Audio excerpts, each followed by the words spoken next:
Chapter 7:21. Ning Xuema shook her head. No need. I'm fine. She had already overcome a large part of her fear. She couldn't let all her previous efforts go to waste. Diving used to be her strong point. She had to overcome her fear before she could practice again. Yi Feng didn't say anything else. He only said, "Okay, I want to practice again." As he spoke, he looked at the shore again. When he brought Ning Xuema out of the water, he vaguely saw a white shadow flash by the shore. However, by the time he finished pacifying Ning Xuema, the white shadow had disappeared without a trace. He didn't know if his eyes were playing tricks on him. The sun was setting in the west, and the sky was filled with red clouds. In the bamboo forest, Dizun was still sitting there. The chessboard in front of him was still the same layout. He lowered his eyes slightly. There was a clay stove beside him. The charcoal fire in the stove was blazing, and a pot of water was boiling on the stove. There was a teapot and teacups on the small table next to him. The tea in the teacup was already cold, but he didn't take a sip. He sat there cross-legged with a book on his lap. He also didn't turn a page for a long time. He knew that with Yi Feng's help, she had finally overcome her fear of water and even dared to dive again. When she emerged from the water after diving for a few minutes, he even heard her laughter as if she had been relieved of a heavy burden. It was very clear, very proud, and very gratifying. He knew that Xuema had finally walked out of that psychological shadow. When he heard that she had finally come ashore, he hesitated for a moment when he saw the maid waiting by the shore. The maid was sent by him earlier. She brought a cloth curtain and the clothes that she should change into. He heard Xuema talking to Yi Feng while she was tidying her long hair after changing her clothes. Yi Feng also changed into a set of clean clothes. He was carrying a bag on his back. He said goodbye. Ning Xuema also knew that since Yi Feng had returned to his human body, he would definitely return to Yin Ziyuan's side. Ning Xuema naturally couldn't say anything about this kind of thing. She only hoped that Yi Feng could obtain his own happiness. Yi Feng did not say anything. He had always been introverted and would never confide in anyone about his plans. Right now, all he cared about was Yi Yu's happiness. Only when she was happy could he truly let go. He had planned to say goodbye to Ning Xuema in the morning and leave, but he didn't expect that Ning Xuema was so afraid of water. So he stayed for another day without hesitation to accompany her out of her psychological trauma. Now that he saw that she had basically recovered, he was relieved. Naturally, he could leave without worry. He had his own obsession, his own protection. Yi Feng's journey was very smooth, perhaps due to the ancestors' arrangements. The Sun-Moon sect's disciples led him out of Buddha Lotus Mountain and onto his own journey. Ning Xuema also directly sent him to the foot of the mountain. Seeing Yi Feng's figure faintly disappearing under the setting sun, she felt slightly disappointed. On the way, Yi Feng had asked Xuema what her plans were for the future. She only replied with 2 words: become stronger. Only by becoming stronger could she take revenge. Only then could she stand on her own 2 feet. Only then could she not be bullied. Han Shangyue said that she had the fate of being a jinx and seemed to be destined to lead an army. In other words, she also had the physique of Tang Sung, which was very easy to attract disaster. With such a physique, how could she not become stronger? Yi Feng gave a rare smile and said that with her current conditions, becoming stronger was very easy. He advised her to seize the opportunity. Ning Xuema was also smart. She naturally understood what Yi Feng meant by opportunity. The ancestor. But was this person really someone she could grasp? Chapter 7:22. What did the ancestor think of her? Or rather, what did he think she was? He didn't say, and she couldn't decide whether to ask or not. Perhaps she should have a good talk with the ancestor? The Sun-Moon sect disciple leading the way was a handsome youth. He was as gentle as water and had an aura about him that made people want to get close to him like a spring breeze. In Ning Xuema's heart, Buddha Lotus Mountain was the location of the world's #1 sect, so it must be heavily guarded and filled with traps. However, she didn't expect this place to be so beautiful. Not only was there beautiful scenery everywhere, there weren't any traps or patrolling guards along the way. Occasionally, she would see groups of disciples walking by, chatting and laughing. When they saw the disciple leading the way, they would stop and greet him. They would respectfully call him Marshal Uncle Jing, and Ning Xuema's heart stirred. In the small database she had inquired about earlier, the ancestor did indeed have a direct disciple named Yilu Jingyan, who was in charge of the Sun-Moon sex affairs. He could be considered a person who was second only to the ancestor. If Yi Qingwan hadn't been expelled from the sect, she would have to call him Senior Marshal Brother. It was rumored that this person was very talented. Not only was he a genius in psychokinesis, he was also very good at planning. After becoming the ancestor's disciple, he cultivated to Earth Grade 7 in less than 10 years, shocking the world. He was highly regarded by the ancestor, and was appointed as an elder of the Sun-Moon sect at a young age. He was in charge of the Sun-Moon sex affairs. These years he had managed the Sun-Moon sect well.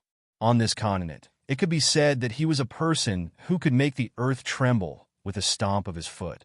Ning Xuema didn't expect that the gentle youth leading the way would be him, and was momentarily surprised.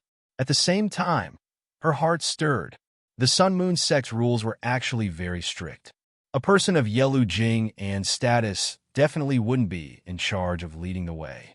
Now that he was personally leading the way for her, someone must have ordered him to do so. And this person could be said to be at her beck and call. Other than the ancestor, who else could order this person, who could be considered a sect leader, to lower himself to lead the way for her? She couldn't help but look at this Yilu Jing and a few more times. This person looked extremely young, about 20 years old. She also observed the disciples passing by a few times. Handsome men and beautiful women. The men and women he met on Buddha Lotus Mountain were each more pleasing to the eye than the last. The women were of different shapes and sizes, each with their own unique characteristics. The men were all suave, elegant, cold, and cheerful. Ning Xuema couldn't take it all in. She couldn't help but sigh in her heart. No wonder the people of the pugilistic world all said that the Sun-Moon sect was a place where the best of the best gathered. Looking at it now, it really lived up to its reputation. Even the gardeners who were trimming the flowers and trees among the flowers and trees were handsome and imposing. The ancestor was truly blessed. She could see so many handsome men and beautiful women every day. No wonder he was so aloof and looked down on all the women in the world. With so many handsome men and beautiful women around him, he was probably tired of looking at them, right? Then Ning Xuema understood that he treated her differently. But why was he acting this way? She slowly recalled all the times she had met him. It was as if all the times she had met him were not pleasant. She lowered her eyes slightly, her thoughts drifting away like catkins. She carefully analyzed everything that had happened between her and the ancestor. From Yi Feng's words, she was even more certain that the ancestor had helped her escape danger from Yi Qingwan. Chapter 7:23. Ning Xuema was indeed saved by the ancestor. He saved her and Yi Feng. Then what about Yi Qingwan? She was the ancestor's only female disciple. Did he politely ask Yi Qingwan for her, or did he directly snatch her away? Ning Xuema had no recollection of this. Ning Xuema narrowed her eyes. She didn't expect that she had unintentionally given Yi Qingwan a chance to meet the ancestor. She didn't know what kind of shocking scene it would be when the master and disciple met. It was a pity that she was unconscious and didn't see that scene. Ning Xuema's fingers slowly clenched in her sleeves. The enmity between her and Yi Qingwan was set. That woman had caused her to be so miserable. She had never suffered such a big loss in her life. This debt must be repaid with her own hands. She must also let her taste the feeling of being unable to live and unable to die. But she didn't know if the ancestor would intervene at that time. Would he be biased towards his only female disciple? Ning Xuema shook her head. She didn't care anymore. She would think about this later. No matter what, she must take revenge. She wouldn't give anyone face. At most, she would find that woman and have a fair duel, regardless of life or death. That way, the ancestor wouldn't say anything else. The most important thing for her now was to become stronger. She must become stronger. As the saying goes, 10 years is not too late for a gentleman to take revenge. She hoped that Yi Qingwan could live a little longer and not die too early, master. Another person led a group of disciples over and bowed respectfully to Yelu Jing'an. Ning Xuema glanced at the group of disciples. Her heart moved. The clothes they were wearing were obviously not from the Sun Moon sect. Moreover, they had all kinds of uniforms. Most of them were around 13 or 14 years old. There was a hint of childishness between their eyebrows, but each of them was full of spirit and energy. Moreover, there was a hint of curiosity and excitement in their expressions. Could it be that these were new disciples? No. Even if new disciples entered the Sun Moon sect, they would wear the same uniform. Could it be that they just wanted to recruit him? Ning Xuema's guess wasn't wrong. The youth leading the group was Yelu Jing'an's disciple. After he finished bowing with the group of half-grown children, he immediately reported, "Shifu, there are a total of 60 people selected this time. After 10 more days of training, we'll be able to see their true aptitude. Then we can ask Shifu to choose." Yelu Jing'an nodded slightly and let his disciple lead that group of people down.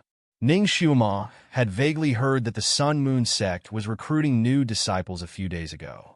It was not long after she had transmigrated here. At that time, she was busy running for her life, so she did not pay attention to this news at all. He didn't expect to run into it today. Her heart moved, and she looked at Yelu Jing'an. Yelu? Facing this youth's face, she really couldn't say the word senior. Thus, he asked vaguely, "May I know the criteria for your sect to accept disciples this time?" Yelu Jing'an smiled faintly. Earth grade level 1 aptitude, single attribute, clever and intelligent can enter. He swept his gaze over those who had just passed by. These were selected from the 800 disciples who applied. The lowest aptitude is Earth grade level 1, but their attributes are not bad, so they were selected. However, these people will go through 3 more rounds of elimination. In the end, only 18 people will remain and formally become disciples.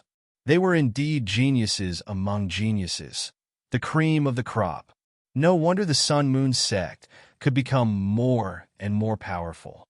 All the cream of the crop came here. Who is accepting disciples this time? Ning Xuema was curious. Chapter 724. Ning Xuema had a rough understanding of the people in the Sun Moon sect. Yelu Jing'an answered all her questions. Us brothers will accept all of them. All right, this time the ancestor will also accept one. And it's not limited to males or females. When he finished speaking, he gave Ning Xuema a meaningful look. Ning Xuema's eyes flashed with surprise. Didn't the ancestor only accept one disciple every 80 years? It seemed that his last disciple was Ji Yunwang's master. And it was only 50 years. Why did he make an exception now?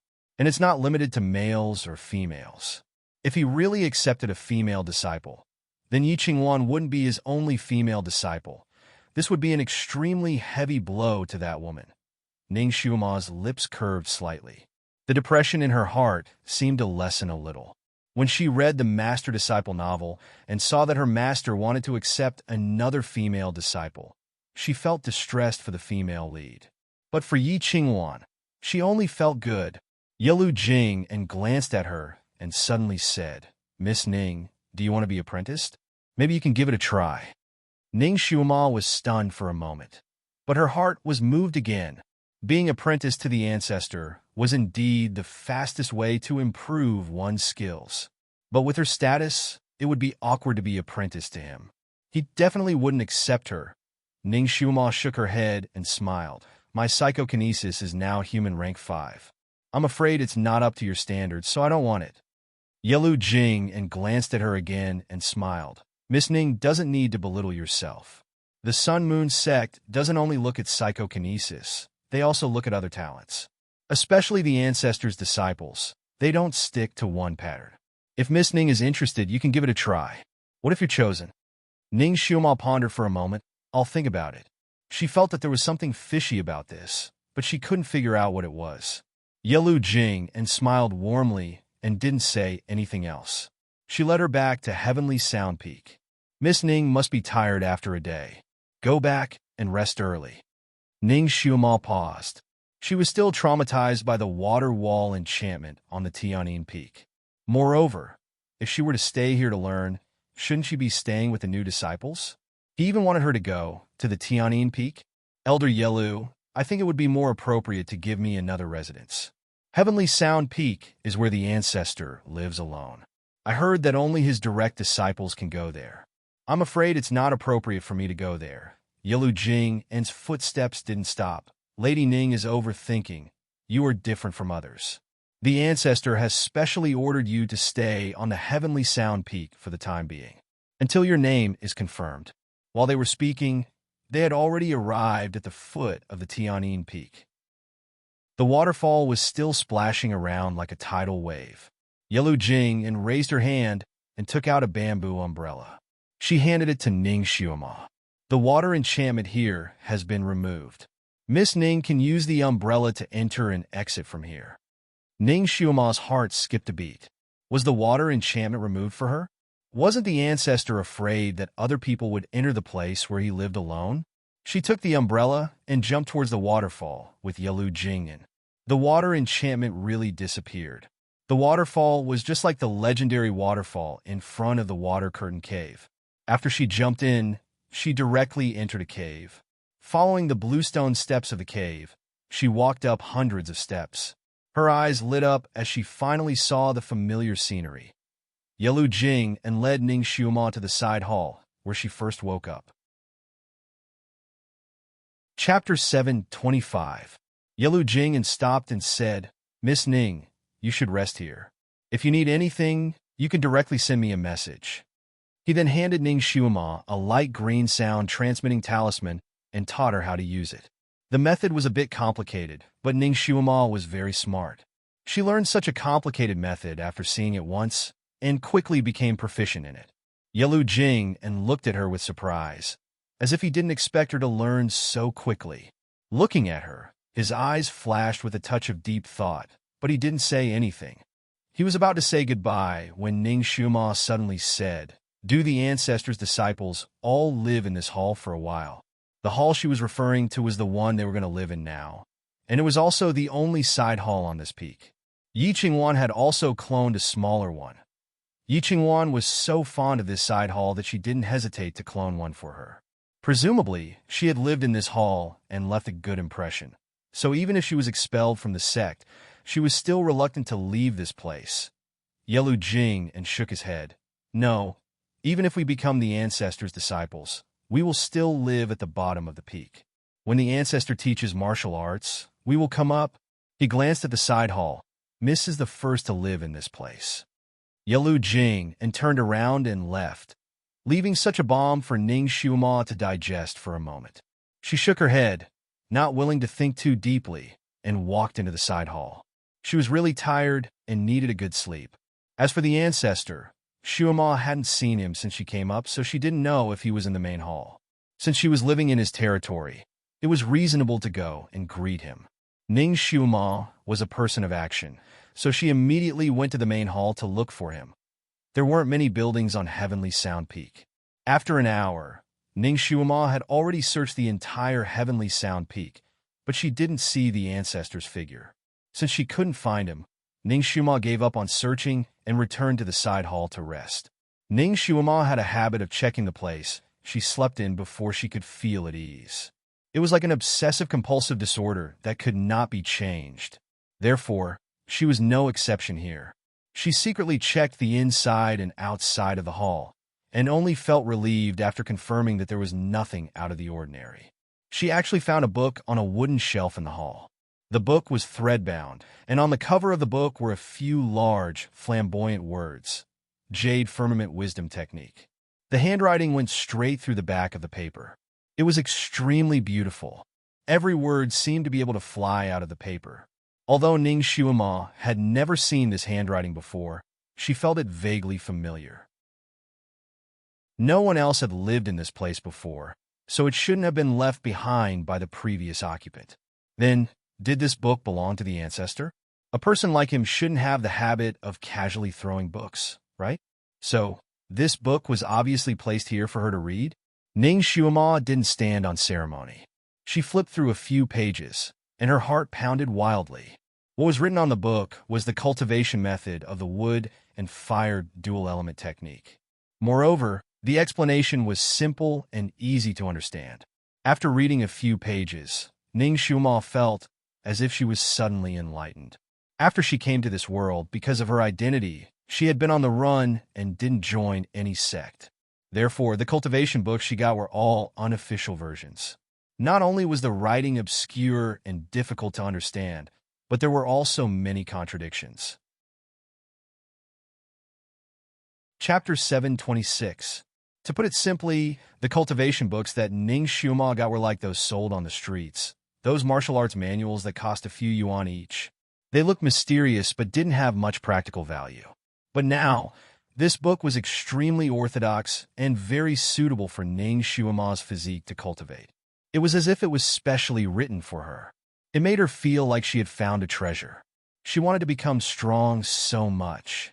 She had been struggling to find a way, but this book had opened a golden door for her on the path of cultivation. It made her see hope. What made her even more surprised was that although this book looked thin, it was like opening a treasure bowl after opening it. It was inexhaustible, and there was no end to flipping through it. Ning Xiuma didn't delay and immediately started cultivating according to what was written in the book. 5 days. She tempered without sleep or food for 5 days. In these 5 days, she was 100 times more diligent than the sprinting before the college entrance exam. Every day, she was cultivating, and cultivating. When she was really tired to the extreme, she fell asleep on the bed and rested for 2 to 4 hours before climbing up to continue cultivating. Out of the 24 hours in a day, she would spend 20 hours in cultivation. Even when she occasionally dreamed, she would dream about the contents of that book. In these 5 days, Dizun didn't come to see her, but that Yelu Jing and came many times. In the beginning, every time he came, it was to deliver food to Ning Xiuma. Every meal was different, and the color, smell, and taste were all excellent, but Ning Xiuma was now wholeheartedly focused on cultivating. Even when the food was placed on her table, she often forgot to eat. When Yelu Jing and started delivering food to her, he was afraid to disturb her, so he only put the food on the table, thinking that she would naturally eat after she finished cultivating. Later, he found that it didn't work. The food he delivered was left cold on the table, untouched. Yelu Jing and had long seen through her cultivation. It hadn't reached the level where she couldn't eat. She always forgot that eating was bad for her body. So for the next few days after he sent her in, he would stand in the same spot and wait for her to finish her cultivation before immediately calling her to eat. He would only leave when he saw her walk to the table and start eating. What he didn't expect was that although Ning Xiuma ate, she would often eat 3 to 5 mouthfuls before she hurriedly went back to practicing martial arts. She still didn't touch much of the food. She was too eager to become stronger. This kind of training was simply like going crazy. It was as if he didn't want his life anymore. Her skills had indeed improved a lot, but she had also lost a lot of weight. Fortunately, the ancestor had left her with an extremely orthodox cultivation method, which had the effect of nourishing blood and qi. Otherwise, with her current cultivation method, she was afraid that she would have suffered from qi deviation. At first, Yelu Jing and would come 3 times a day. Each time, she would leave after delivering food. Later on, he came 8 times a day. Not only did he bring her food, but he also watched her eat and secretly watched her practice, in case she did not practice properly and went crazy. He came more and more frequently and stayed longer and longer. In the end, he almost always came with documents. Ning Xiuma was cultivating in the hall while he was reading documents under a tree outside the hall. In order to let her calm down and eat, he also had to find opportunities to talk with her. He would intentionally or unintentionally ask her if there was anything she didn't understand. Right now, Ning Xiuma's mind was filled with matters related to cultivation. Even if the secret manual was easy to understand, in the process of cultivation, she would still have all kinds of questions. Naturally, she would ask Yelu Jing and for guidance. In the process of asking for guidance, she was pleasantly surprised to find that Yelu Jing and also cultivated with attribute techniques and knew a lot more. Chapter 727. Yelu Jing and was also a qualified master. His explanations were simple and easy to understand, which often made Ning Xiuma feel enlightened. His work was dependable, His temperament was gentle, and he was neither impatient nor impatient. Moreover, he was very meticulous. Sometimes, when Ning Xuema encountered a difficult problem, before she could even open her mouth to ask, he would already explain it to her according to her symptoms. This allowed her to avoid taking unnecessary detours. This Yalu Jing and was simply a hard-to-come-by good master. What was even harder to come by was that he cultivated the same type of technique as her. Ning Xuema benefited a lot, but once she couldn't help but ask, "Elder Yalu, what are the conditions for accepting a disciple? Do you accept a female disciple?" Yalu Jing and paused for a moment, smiled, and changed the topic. If he were to accept a disciple, naturally, it would be someone like Ning Xuema. Although her innate talent wasn't the highest, she was smart, hardworking, and could understand everything with just a hint. Others could draw inferences, but she could draw inferences. Every time he exchanged techniques with Xuema, he would be shocked by her sharp mind. This kind of disciple was something everyone would fight over. But even if he liked her, he didn't dare to accept her, otherwise his master would slap him to death. Sometimes Yalu Jing and felt that Ning Xuema was too tired, so he suggested that she go out for a stroll. In order to attract her, he even talked about some wonderful scenery on Buddha Lotus Mountain. But Ning Xuema's desire to become strong was too strong, so she didn't want to waste a second. Other than occasionally chatting with Yalu Jing and during meals, she didn't have the slightest intention of going out. It was a feeling that even 9 oxen couldn't pull her out. This made Yalu Jing and frown. He was really afraid that if this continued, Ning Xuema would directly collapse from exhaustion. Her desire to quickly become strong had already become a kind of obsession. In these 5 days, the ancestor didn't appear once.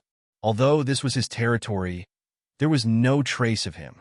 Ning Xuema would occasionally be puzzled, but she also knew that the ancestor always appeared and disappeared like a ghost. Even his most trusted disciple might not know his whereabouts. So Ning Xuema didn't care about his sudden disappearance. Adding on to the fact that she was fully focused on cultivating, she even forgot to greet him. In the 1,000-year ice cave, on the 1,000-year chilled jade bed, the ancestor sat quietly with his eyes closed. He wore a set of extremely simple white robes. His hands were placed on his knees, and a faint white light was slowly revolving around them. The white jade mask on his face had also been removed, revealing his celestial features. He sat there motionless, like an ice sculpture. He didn't know how long he had been like this. His body trembled slightly, and his face paled as he opened his eyes. He couldn't calm his heart. He actually couldn't calm his heart. For thousands of years, his heart was as calm as still water. Every time he entered a meditative state, he would instantly enter the highest realm of cultivation, forgetting himself and others. When he went into seclusion, he could stay in seclusion for half a year, and he would not move or wake up for half a year. But not this time. Ever since Ning Xuemo ran away from the marriage and he began to search for her, he had encountered all kinds of unexpected situations. In order to find her, he had no choice but to use a few forbidden techniques and expend a lot of his psyche. In order to remove the disguise technique for her, he once again resisted his exhaustion and used the technique for her.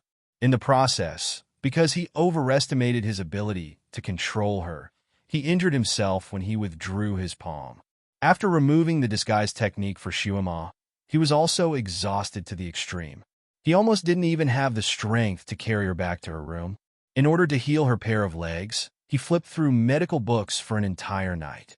Early the next morning, he went to the demon realm to get some strange herbs. Chapter 7:28. Although the process was difficult, fortunately, it was more daunting than dangerous. On the surface, the ancestor seemed to have left in a fit of anger, as if he no longer cared about her. But in his heart, she was constantly on his mind, fearing that she would cause more trouble. He didn't have time to rest and rushed back. When he came back, he found that her soul was missing. In order to find her soul, he used a lot of psychokinesis. It was not easy for him to find her. Once again, he used his overused psychokinesis to straighten out her soul. After this series of incidents, he was almost at the end of his rope. According to Rongyue Tianlan, he had to cultivate in seclusion for 15 days to recover. But he was always worried about Ning Xiuma. He always felt guilty and wanted to see her. It was the first time he felt this kind of longing for a person, caring about a person, worrying about personal gains and losses. It was the first time he experienced it. His heart always seemed to be undulating. This situation made it difficult for the ancestor to cultivate in seclusion. He also didn't want to cultivate in seclusion because of his own ability. It wasn't until Xiuma played with Yi Feng Shui in the celestial lake that she slowly overcame her fear of water, that he waited for her in the bamboo forest for an entire day, that he finally couldn't hold on any longer. When he spat out a mouthful of blood, he knew that he had to go into seclusion. If he didn't cultivate in seclusion, it would be a permanent injury. It would be very difficult to recover. He could only choose to cultivate in seclusion. But after all, he was worried about Ning Xiuma. So he sent his most capable disciple, Yilu Jing, in to stay by her side. Yilu Jing was a very careful person. He was very reliable. He always did things according to the ancestors' orders. It was reasonable to say that he should be relieved after making such a careful arrangement. But for some reason, he still couldn't calm down. He meditated for at least 2 days and 2 nights without talking or moving. But this time, he couldn't sit for a day before he opened his eyes uneasily. The first thing he did when he opened his eyes was to contact Yilu Jing and ask about Ning Xiuma's situation. Although he didn't see Ning Xiuma in these 5 days, he knew her situation like the back of his hand. The more he understood, the harder it was for him to calm down. It was true that the girl wanted to become stronger, but he didn't expect her to work so hard. This mental cultivation method of his was particular about progressing step by step, steadily and surely, avoiding impatience. If she continued to work hard like this, he was afraid that she would cultivate an inner demon. He had told Yilu Jing and to explain the situation to Ning Xiuma, but it didn't seem to have much effect because he was thinking about this. He became even more restless while cultivating. This time, he didn't even spend half a day in seclusion before he woke up again. Yilu Jing didn't know that the ancestor was actually in seclusion and thought that he was traveling outside. So every time she reported to him, she was very detailed and clear. This was exactly what he wanted. After waking up this time, the first thing he did was contact Yilu Jing. This time, Yilu Jing was a bit hesitant when she received it. Her first sentence was, "Master, she's showing signs of qi deviation. Disciple has just helped her recuperate. There are no other accidents. She's still practicing now." The ancestor's fingers tightened. "Let her rest." Yilu Jing's voice was a bit awkward. "Master, she looks like she listens to disciple's words, but after disciple leaves, she'll practice as soon as she wakes up. It wasn't suitable for a man like him to guard here at night." The ancestor frowned. This was a sign that she had entered an inner demon. He simply ordered, "Hit her sleeping acupoint." Although this method was simple and crude, it was effective on her. Chapter 729. A moment later, Yilu Jing's voice came from the sound transmitting talisman. "Master, she is already sleeping. She can sleep for about 10 hours and will wake up tomorrow morning." Yilu Jing actually had a headache. This time it was solved, but what should he do in the future? After she wakes up, he was afraid that she would still cultivate day and night. How could he hit her sleep acupuncture point again and again? He looked at Ning Xiuma's sleeping face and was somewhat lost in thought. What exactly did this girl go through to have such a strong obsession with martial arts? He had never seen a girl who cultivated so crazily. When the obsession was too strong, it would become a heart demon, and this heart demon must be treated with care and medicine. He turned around and walked out, sitting in front of the stone table outside the hall for the entire night. Although he didn't know the relationship between the ancestor and this girl, he knew that she was someone the ancestor cared about greatly. He definitely couldn't let anything happen to her in his hands. Perhaps he could only spend the night with her. Ning Xiuma didn't sleep well that night. She had countless strange and messy dreams. In her dreams, there were horses and spears, blood flowed like a river, and many people and things appeared. But when she woke up, she couldn't remember the scenes in her dreams. She slept for 8 hours. According to the modern calculation, it was 8 hours. After being forced to rest for a while, her spirit recovered a lot. Just as she was about to cultivate again, she suddenly heard a melodious flute sound. The flute sound was very peaceful, like a flower slowly blooming in the spring breeze. It had the power to calm people's hearts, calming Ning Xiuma's restless heart from cultivating. To Ning Xiuma, this flute sound was like a lullaby she heard in her dreams.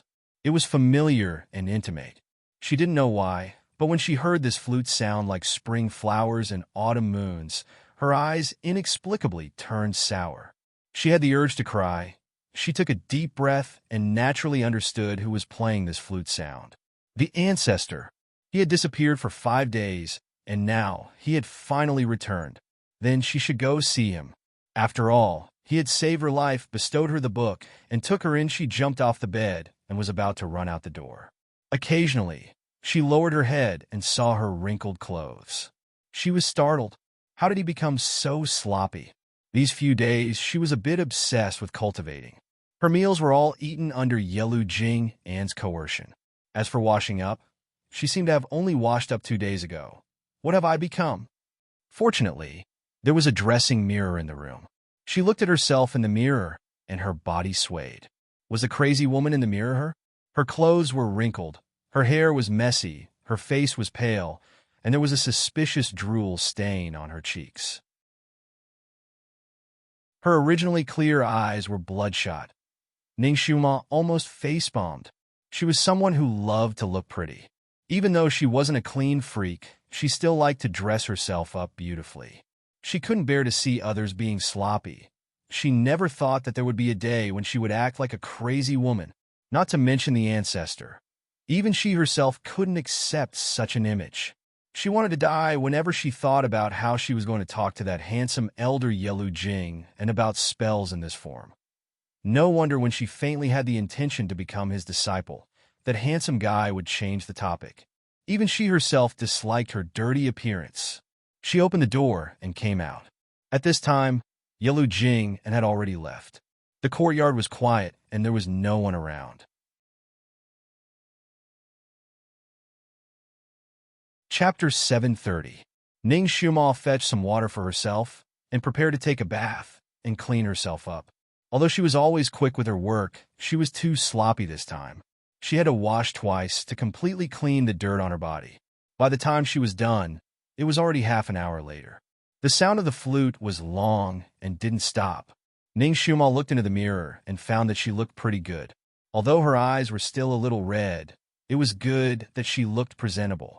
She then ran out. She listened in the courtyard and found that the sound of the flute was still coming from the vicinity of the White Tower. It seemed that the ancestor liked to play the flute there to attract phoenixes. She hoped that she wouldn't disturb his mood if she ran over. Ning Xiuma's guess was correct. The ancestor was indeed near the White Tower. He sat lazily on top of it, his black hair scattered around his body like a curtain. He wore a white robe with dark silver patterns, and the white jade mask on his face shone slightly under the sunlight. White tower, white robe, green jade flute against the sea of clouds behind him. This scene was as beautiful as the ink mountains and rivers written by an immortal. It was almost impossible to move one's eyes away from it. He lowered his eyes and played the flute. This time, he attracted even more beasts and birds. Not only were there on the bamboo shoots and on the mountain peaks, but even in the sky above his head, there were a few colorful birds with long tails, spreading their wings and dancing to the flute. Ning Xiuma stood at the edge of the cliff and looked at him without saying anything. First, she couldn't disturb him. Second, his flute was indeed as warm as the spring breeze. It could calm all restless emotions. The cold wind was howling here, but listening to his flute made her feel like bathing in the spring breeze. She almost wanted to sit down and meditate. The flute finally stopped. The ancestor looked at her without any emotion in his eyes. The first thing he said was, "How's your cultivation?" Ning Xiuma also remembered her mission. She cupped her hands and saluted him. Many thanks to the ancestor for the book. Xiuma benefited a lot. When she first came, she was at the 5th level of the human realm.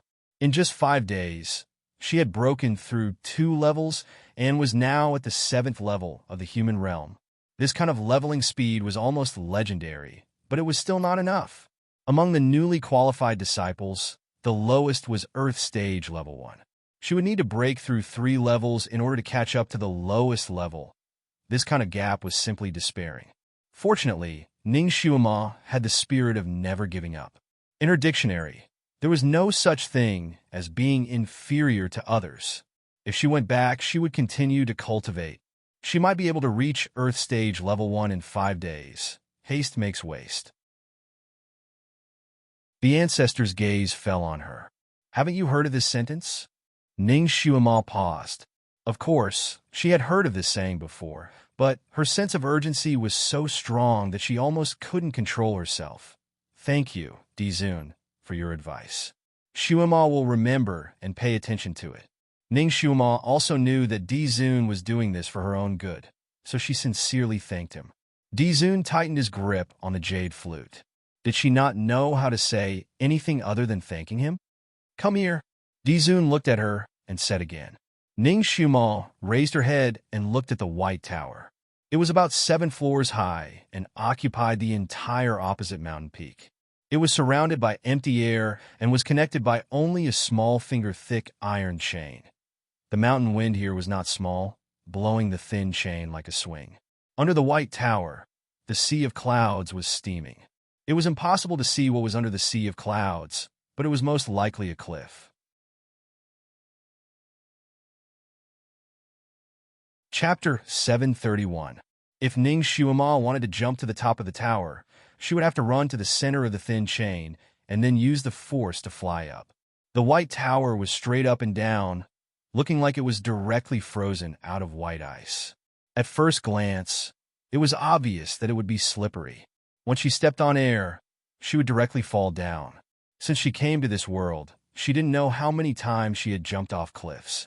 There was already a shadow in her heart, and when she saw a cliff, she would instinctively resist.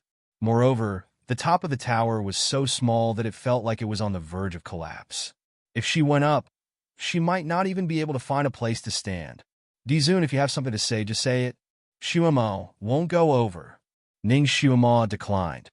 Don't you want to become stronger? The Dizun bowed his head and asked. Of course. Ning Xuema answered without hesitation this time. She wanted to become stronger too much. Then come over. Okay. Ning Xuema raised her eyes to look at the Dizun on the top of the tower. His white robe fluttered as he stood there, like a god who was aloof from the world. This kind of person shouldn't be willing to see her in real danger, right? Then she would give it a try. She took a light breath, and with a leap, she landed on the thin chain. The tip of her foot touched the chain, wanting to take advantage of the momentum to jump up. Unexpectedly, just as the tip of her foot touched the chain, it suddenly sank down. Ning Xuema didn't feel like she was stepping on the chain. Instead, she felt like she was stepping into a swamp. It was as if 2 small hands had reached out from the swamp and were desperately clasping her feet. Not only did she not jump up, her body suddenly swayed, and in a split second, the sky and earth spun around her, and she fell straight down. Fuck, this thin chain wasn't the way to the other side. It was a trap. Ning Xuema was shocked. She hurriedly exerted strength on her feet, flipped her body upside down, and grabbed the thin chain with both hands. Her fingers clearly touched the thin iron chain, but she didn't expect that the iron chain would turn into an illusion in an instant. She grabbed it as if she was grabbing a handful of fine powder. She watched as the thin iron chain shattered like dust, and she grabbed nothing. What's false is real. What's true is false. What's true in the heart is true. What's false in the heart is false. Chi flows to the Dantian. The venerable sovereign at the top of the tower quickly spat out a string of words. Ning Xuema was originally falling, but when she heard his words, she faintly felt a sense of familiarity. She didn't have time to think and immediately adjusted her breathing in the air. Her eyes flashed, and she finally saw that there was another transparent thin chain that was about the thickness of a strand of hair beside the thin chain. She chanted the wood incantation in her heart. Suddenly, a thin green vine flew out from her palm and wrapped around the transparent chain. This was real. Ning Xuema immediately sensed it. She flipped her wrist and used the force of the pole to flip up and land on top of the White Tower. Everything else was fake, but the White Tower couldn't be fake, right? As long as she used the force twice in the middle, she would be able to fly to the top of the tower. The tip of her foot landed on the wall of the White Tower, and then sank inwards. Her foot seemed to have kicked into the void. Bastard. This White Tower was also fake. She helplessly watched the towering White Tower shatter under her feet and scatter in all directions like meteors. Even the venerable sovereign at the top of the tower directly disappeared. Why was it all fake? Wasn't it a little bit real? Ning Xiuma almost wanted to curse during the process of falling. The wind whistled in her ears. Her body passed through the clouds below, and then, plop, she fell into a warm embrace. Her heart skipped a beat. She turned her head and saw an enlarged white jade mask in front of her.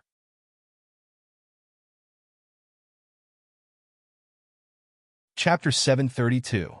The pair of eyes behind the white jade mask were as dark as the abyss. At this moment, they were slightly curved into a beautiful arc. Xiuma fell into his arms under his wide robe. His arm was around her waist, and he spun in the air and rushed straight up. Ning Xiuma's eyes blurred, and she had already landed on the glazed roof of the white jade tower. The top of the tower was narrow, less than 2 feet wide. She and the D-Zun stood side by side on the top, so their bodies were inevitably pressed against each other. The D-Zun's arm was around her waist, and his flowing hair gently fluttered over her neck, making her feel itchy. His white jade mask was different from the one Xiuma saw last time. Last time, only his black eyes were exposed, and the rest of his face was covered. But this time, not only could she see his eyes, but she could also see his perfectly curved lips. His lips were almost close to Xiuma's ear, and his warm breath made her whole ear burn. Her body stiffened for a moment. His approach made her subconsciously feel dangerous, and she couldn't help but whisper, "Let go of me." Her voice was a bit stiff. The D-Zun's eyes slightly deepened, and he readily agreed, "Okay." His arm loosened, and he really let go of her. As soon as he let go, Ning Xiuma suddenly felt her feet slip. The glazed roof that she had stepped on turned into an illusion in the blink of an eye. She stepped on empty air, and her heart was shocked, and she subconsciously hugged him. So, she hugged the D-Zun's waist again. The D-Zun looked down at her. This time, "I didn't let go of you." Strangely, the moment her arms hugged his waist, the glazed roof under her feet turned solid again. Ning Xiuma was speechless. Her pretty face was faintly red, and she regretted listening to him. If she didn't have the idea of jumping up, she wouldn't be in such a dilemma. She turned her head to look at the path she came from, and began to think about jumping back. But after looking at the path, Xiuma subconsciously tightened her arms around his waist. Clouds and mist rose from all sides like waves, surging in wave after wave. The white tower she and the ancestor were in was like a lone tower, standing in the middle of a sea of clouds, with no land in sight. She couldn't find the mountain peak she had come from, let alone know where was the safest place to jump. "Are you scared?" The ancestor's voice seemed to contain a smile. There was a hint of teasing in his voice. Ning Xiuma secretly gritted her teeth.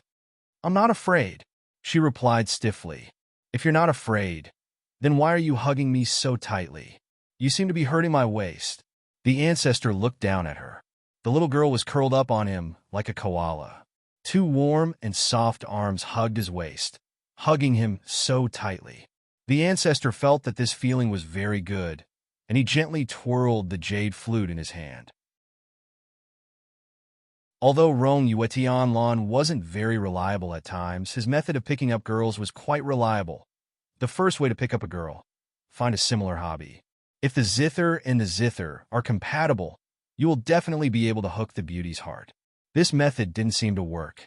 He used the flute to summon Xiuma, but she was still so guarded against him. The second method of picking up girls was to take risks together. It would be best if they fell off a cliff together, so he could hug her justifiably. Generally, a beauty's heart would soften after a few hugs. The ancestor felt that this method was a bit difficult to do. With his kung fu, falling off a cliff wouldn't hurt him at all. Moreover, if they really fell off the cliff, the little girl had many ways to save herself, and he didn't need to save her at all. Chapter 733. Even if Xiaomao needed his help when she fell off the cliff, it would only take him a moment to save her. He had never heard of anyone who couldn't reach the bottom after falling off a cliff for a few minutes. The time was too short. Even if he hugged a beauty, he wouldn't feel anything. He couldn't fall off an ordinary cliff, but he couldn't risk falling off the cliff below the White Tower. The ancestor pondered for an hour before dawn and finally thought of the White Tower that only he could climb. He had successfully fooled the little girl, and now she was hugging him enthusiastically. The ancestor felt that he had made a profit this time. It was the first time he had been hugged like this. He looked at the little girl in his arms and felt a little strange. It turned out that this was the feeling of being hugged by the person you liked. His heart was warm, and he subconsciously wanted to hug her back. However, Ning Xiaomao was clenching her teeth in her heart. What does this great deity mean? Was it really appropriate for him to tease her with his identity as the ancestor? Wasn't he afraid of exposing his identity in front of her? Xiaomao hugged his thin waist. Her nose was filled with his light fragrance, which made her feel a little dizzy and her heart beat faster. At the same time, there was an inexplicable repulsion. Xiaomao wanted to let go, but her survival instinct made her not dare to. If a drowning person caught a piece of driftwood, even if they knew it was a trap, they wouldn't let go easily. His teasing words made Xiaomao blush. She loosened her arms slightly and tried to calm herself down. Ancestor, please send me back to where I came from. I don't think this tower is a place I should come up. If you want to go back to where you came from, you need to work hard yourself. The ancestor said, his voice still flat. Work hard herself? How could she work hard? Now, there was a vast expanse of clouds and mist, but the scenery was almost the same. Even the 8 sides of the White Tower were exactly the same. She couldn't tell which direction she was going, asking the ancestor to point me in the right direction. Ning Xiaomao tried her best to use words to distance the two of them. Her tone was incomparably polite. The ancestor looked down at her. She kept her head down, so he couldn't see the expression on Xiaomao's face. However, her unfamiliarity with him made him feel uncomfortable. He said faintly, "Usually, when I'm guiding someone, that person is kneeling." Ning Xiaomao was speechless. Actually, it was not that she did not want to kneel down, but she could not let go of him now. Once she knelt down, she would be hugging his legs, hugging his waist. She still felt a little pressured. If she hugged his legs, she felt that she was still a little shy. Just as she was in a dilemma, her waist suddenly tightened. The ancestor had finally hugged her. In the blink of an eye, the ancestor had already sat down with her in his arms. "I've been a little tired recently, so I'll take a rest." Ning Xiaomao was carried in his arms in a princess carry position, half sitting on his lap. The ancestor's arm was wrapped around her waist, allowing her to lean on his chest. This posture was really not an ordinary intimate one. Moreover, once he sat down, there was no place for her to stand. Ning Xiaomao raised her face to look at his white jade mask. Her body was a little stiff. She didn't understand the meaning behind his series of actions. Or perhaps she understood it in her heart, but subconsciously avoided it. Moreover, once he sat down, even if she wanted to go all out and kneel down, she couldn't find a place to do so. Ancestor? Ning Xiaomao didn't know what he was selling in his gourd. She could only sit stiffly in his arms and cope with the changes by sticking to the status quo.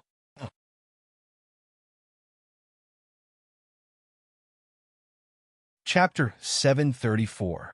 The ancestor closed his eyes slightly and said lightly, "I'm going to rest for a while. Don't disturb me." Ning Xiaomao was speechless. Is he going to meditate here?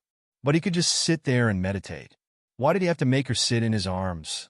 In this case, Ning Xiaomao couldn't jump out of his arms with a chaste face. She simply sat on his body and looked around. When she came up, the White Tower was not far from the road she came from. She remembered that it was only a few dozen feet away, so she should be able to see it at a glance. The reason why she couldn't see it now was probably because it was covered by some array or some kind of spell. What method should she use to make the mountain appear again? She looked around again and again, trying to find a flaw in it. But it was strange. When she looked at the White Tower from the opposite mountain, she only saw white clouds around the White Tower. The sea of clouds undulated like thin waves, which was the same as the sea of clouds she saw on other mountains. But at this moment, sitting on the top of the white tower with the ancestor, she found that the white clouds were constantly changing, and their shapes were all kinds of strange. Sometimes, it was like a battlefield where two armies were facing each other. All kinds of people appeared on the battlefield, fighting back and forth, and all kinds of arrays emerged endlessly. Sometimes, it was like a martial arts competition between several masters. The people formed by the white clouds made all kinds of movements, and each scene was like a slow-motion movie. Every move and every style could be seen clearly. Moreover, every single one of those moves was something Ning Xiuma had never seen or heard of before. At first, she was a little absent-minded, but after watching a few scenes in succession, she slowly sat up and looked at the movements of those white clouds. She couldn't help but start to remember those martial arts. The more she watched, the more addicted she became. In the end, she was so engrossed that she forgot where she was and that she was sitting in the ancestor's arms. Addicted to watching, she couldn't help but stretch out her hand subconsciously. The ancestor opened his eyes and looked at her, who was completely fascinated in his arms. She had lost a lot of weight, and there were many red streaks in her eyes. This showed how hard she had been working recently. His palm seemed to have accidentally pressed on her back. Soon, he measured her current level of psychokinesis according to the flow of psychokinesis in her body. She was at the 7.5 level of the human realm. In the past, he wouldn't even bother to look at this level of telekinesis. But it was a miracle for this little girl to be able to cultivate to such a level in just a few short months. It was truly a legend that no ordinary person would have ever imagined. Perhaps she was the weakest in the Sun-Moon sect, but in other sects, she was a fine jade that others couldn't even dream of snatching. He had seen how difficult her journey had been. Now that Xiuma could be like this, he was very gratified. She was not ordinary. She had too many miracles that made people's eyes light up. Like a shining magnet, it attracted the attention of countless people. Of course, it also attracted his attention. She had created so many miracles, so it should be related to her soul. In fact, Dizun had noticed from the very beginning that she and her body were not the same person. It was as if she had reincarnated in another body. He had a slight suspicion that her original body was from the devil world. But after seeing Xiuma's illusion in the stone spirit's stomach, he knew that she was indeed a human, a real human. However, the soul came from a different world that even he didn't know about.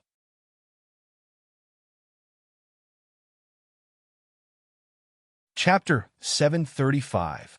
Xiuma's mind was full of wonderful ideas, and some of her actions were shocking. At first, he didn't like it, but after looking at her for a long time, he felt that this was who she was, and it was this kind of her that attracted his attention. The ancestor felt that his vision was very good, and the people he liked were naturally the best. This kind of unpolished jade was dug out by him, and in time, as long as the rough stone skin was worn away, she would shine like a beautiful jade. He secretly checked Xiuma's internal breath. There was indeed a slight deviation, but it was far from the point of qi deviation. Yelu Jing and didn't dare to have any physical contact with her. So he panicked when he saw her vomit blood, according to the ancestor's deduction. Her qi should have gone a little astray, which stimulated some of the accumulated poison in her body, causing her to vomit blood. In fact, vomiting blood should be a good thing, as the remaining poison came out. Moreover, she seemed to have recuperated herself, so he felt that there wasn't anything wrong with her body. It seemed that although this little girl practiced with all her might, she didn't disregard her life. The ancestor was very relieved. He pressed his palm on her back and quietly sent in a bit of psychokinesis to recuperate her qi and blood. Only when she was completely fine did he let go. At this time, Ning Xiuma was completely attracted by the white cloud person, so she entered a state of oblivion. She didn't pay attention to what the ancestor was doing to her body. He looked at Xiuma in his arms. She had lost a lot of weight, and her chin was sharp. Perhaps it was because she was wearing a wine-red dress, but her face didn't look pale. Because she was practicing, her cheeks were faintly red, like rouge on white jade. Her black hair covered her forehead, and in the middle of her hair was a bright red coral hairpin. The rest of her hair fell over her shoulders, making her eyes look even bigger and her mouth small. Her eyelashes were so long that they could almost hold a brush at this moment. She was focused, and her beautiful face was full of expressions. Her eyes were shining like clear water. He suddenly had an impulse to kiss her. Sitting in the arms of a beautiful woman was a test of a man's willpower. What's more, she was moving in his arms from time to time, rubbing here and there, making his breath a little unstable. He had been working hard for her these past few days. Even with his physique, he was almost at the end of his rope. He couldn't continue meditating in the ice cave because he heard that she almost went berserk. Therefore, the ancestor simply came out of seclusion early this morning. He checked on her, who was sleeping soundly in the side chamber, and only left when he felt that she was fine. He came here to let Ning Shuima throw herself into his arms. Secondly, he really wanted to recover here. The heaven and earth spirit chi here was much more abundant than in other places. It was much better for him to cultivate here than in other places. His plan was to meditate with Shuima in his arms. With her wisdom, she should be able to see some of the formations formed by the white clouds. Naturally, she would be able to cultivate. Everything was developing according to his expectations. The only thing he didn't expect was himself. With the beauty in his arms, he was no longer worried about Shuima, but he still couldn't calm down and meditate. Some of her unconscious movements were fatal to him, and he couldn't help but have a reaction originally. When he saw her, he wanted to protect her under his wings and watch her grow up healthily. When he saw that she didn't walk the right path, he would feel angry. That feeling was like looking at a bright pearl that was covered with a layer of dirt.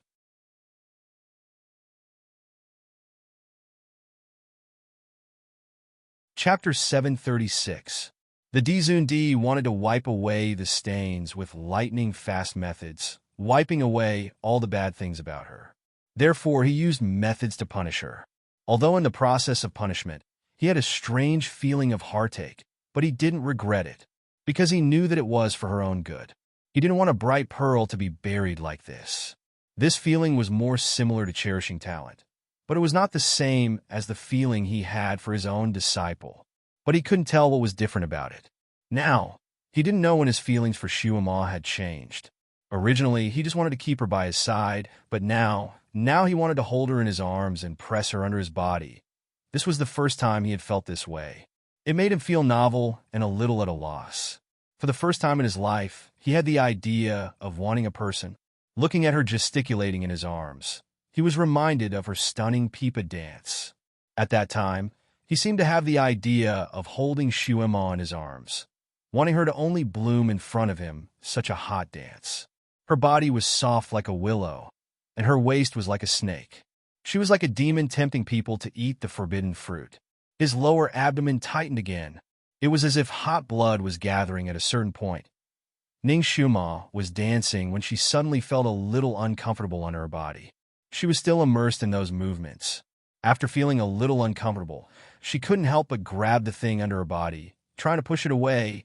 This grab was very accurate. Thereupon, the Dizun. His body instantly tensed up. Ning Shuima felt that something was wrong. She couldn't push it away, and it seemed to be harder. She even felt the scorching temperature on it. She frowned, but still didn't react. She pulled the thing to the side again. She heard a low gasp. Let go. The voice was cold with a hint of hoarseness. The hot and magnetic voice rippled in her ears. Ning Shuima's ears were hot, and she finally woke up. By the time she realized what she was holding, blood rushed to her cheeks. Her face was so hot that it was almost burning. She hurriedly let go and jumped up. In her nervousness, she forgot that she was at the top of the White Tower. The moment she jumped up, she immediately flipped over and fell down. Dizun was speechless. His soul was almost blown away by that grab. By the time he reacted, the beauty on his lap had already fallen into the sea of clouds. His expression changed. He cursed under his breath and jumped down as well. He fell down again. She fell down again. Ning Shuima only had this thought in her mind as the wind whistled past her ears. Fortunately, she finally gained some experience from falling. She immediately adjusted her body in the air and prepared to grab anything she could grab along the way. However, there was none. Around her were white clouds that were scattered by her rapidly falling body. Other than these, she couldn't even catch a single strand of grass. Speed meditation mantra. A voice suddenly sounded in his ear. It was the ancestors. He quickly said the name of a mental cultivation method. Ning Shuama's heart skipped a beat. She immediately recalled the mental cultivation method that allowed her to walk in the air. However, how did the ancestor know? She remembered that she had learned this mental cultivation method after the adventure in the Tianshu Mountains. She rarely had the chance to use it, and she had never used it in front of the ancestor. This was naturally not the time to think about these questions. Ning Shuama immediately activated the mental cultivation method.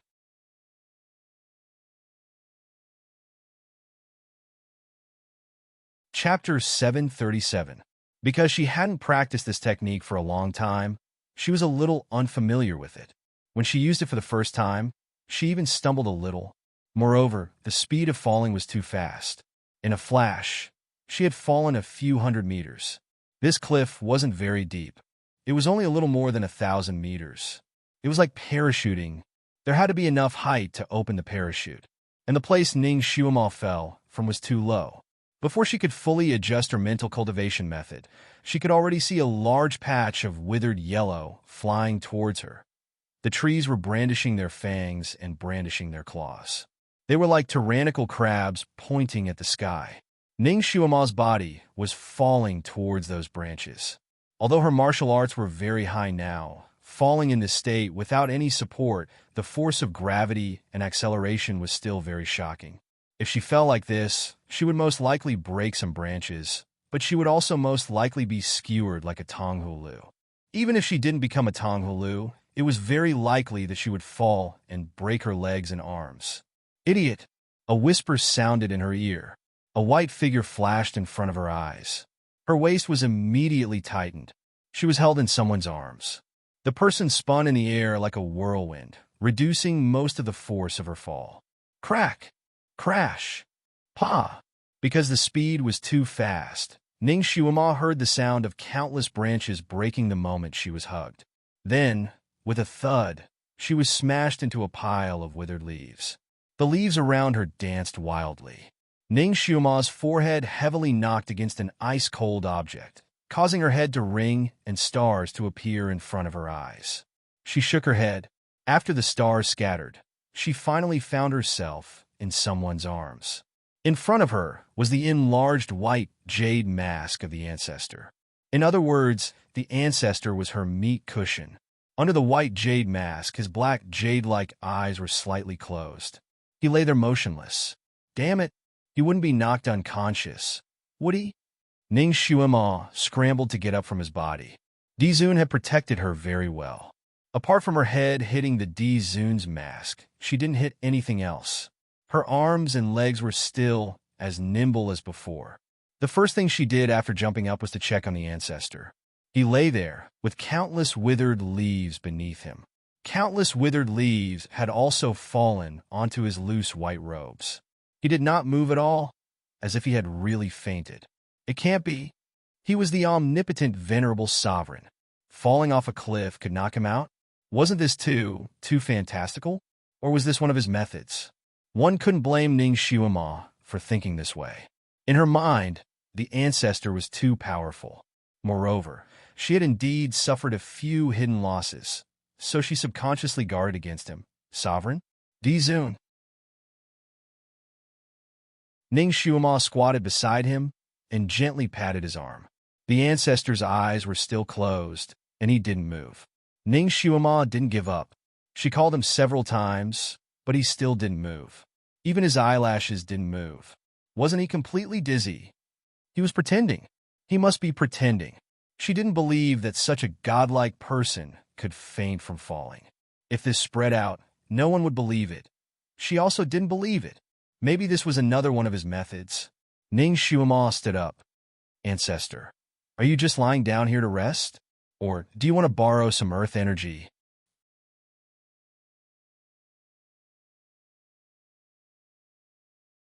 Chapter 738. Okay, then Shuama won't disturb you for the time being. I'll go ahead and check the road first, Ning Shuama said as she walked. She had already seen that she had fallen into a forest. The other forests were basically a mix of trees with all kinds of tree species, tall and short. Strangely, there was only one tree here. The trunk of this kind of big tree was iron gray in color. Because all the leaves had fallen, the branches were like thick and thin iron bars, malevolent like the claws of a demon, reaching into the air. There were cracks on the trunk of the main tree. Upon closer inspection, those cracks looked like the facial features of an ugly person. At first glance, it looked like a ghost's face was grinning at people. Although Ning Shuama was bold, she was still shocked by the ghost's face on the tree. She clenched her fingers. Looking up, there were undulating clouds above her head. She had clearly fallen from the mountain peak, but she couldn't see any shadow of the mountain in this dense forest. It was as if she had fallen from a high place out of thin air. It was obviously the beginning of winter. The leaves on the big trees had all fallen, and the cold wind was blowing. Logically speaking, the forest should be very dry. However, she smelled a damp smell. The smell of the withered leaves seemed to be mixed with other smells. Ning Shuama sniffed, but she couldn't smell what it was. She looked around again. Reflected in her eyes were the big trees that looked like ghost faces. It was obviously daytime, but the sun couldn't be seen here. However, the light was still very bright. Such a bright place gave people a kind of gloomy and cold air, which made people feel cold. It was a very strange place. She didn't expect that there would be such an evil place under the holy white tower. She turned her head to look at Dizun. Dizun, who was always obsessed with cleanliness, was still lying there pretending to be unconscious. What kind of trick was he playing? Such a question flashed through Ning Shuama's mind. She had a very strange feeling about Dizun. He had saved her time and time again. Obviously, she could rely on him, but subconsciously, she was always on guard against him. Even Shuama herself didn't know what was going on with this kind of mentality. Furthermore, she had been preoccupied with practicing martial arts recently, so she was too lazy to analyze these trivial matters. Therefore, after deducing that the Almighty couldn't have fainted from falling off a cliff, she assumed that his current actions were intentional.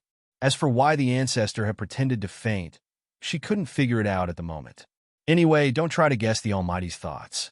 You won't understand no matter how hard you try. Because of this, Ning Shuama simply stopped caring about him. The Almighty was lying there pretending to be unconscious. Seeing that she wasn't fooled, he would probably get up soon. She didn't need to worry too much. Ancestor, you can rest here. I'll go ahead and explore the path. She didn't care if he could hear her or not. After saying this, she turned around and went ahead to explore the path. There was no path in the dense forest.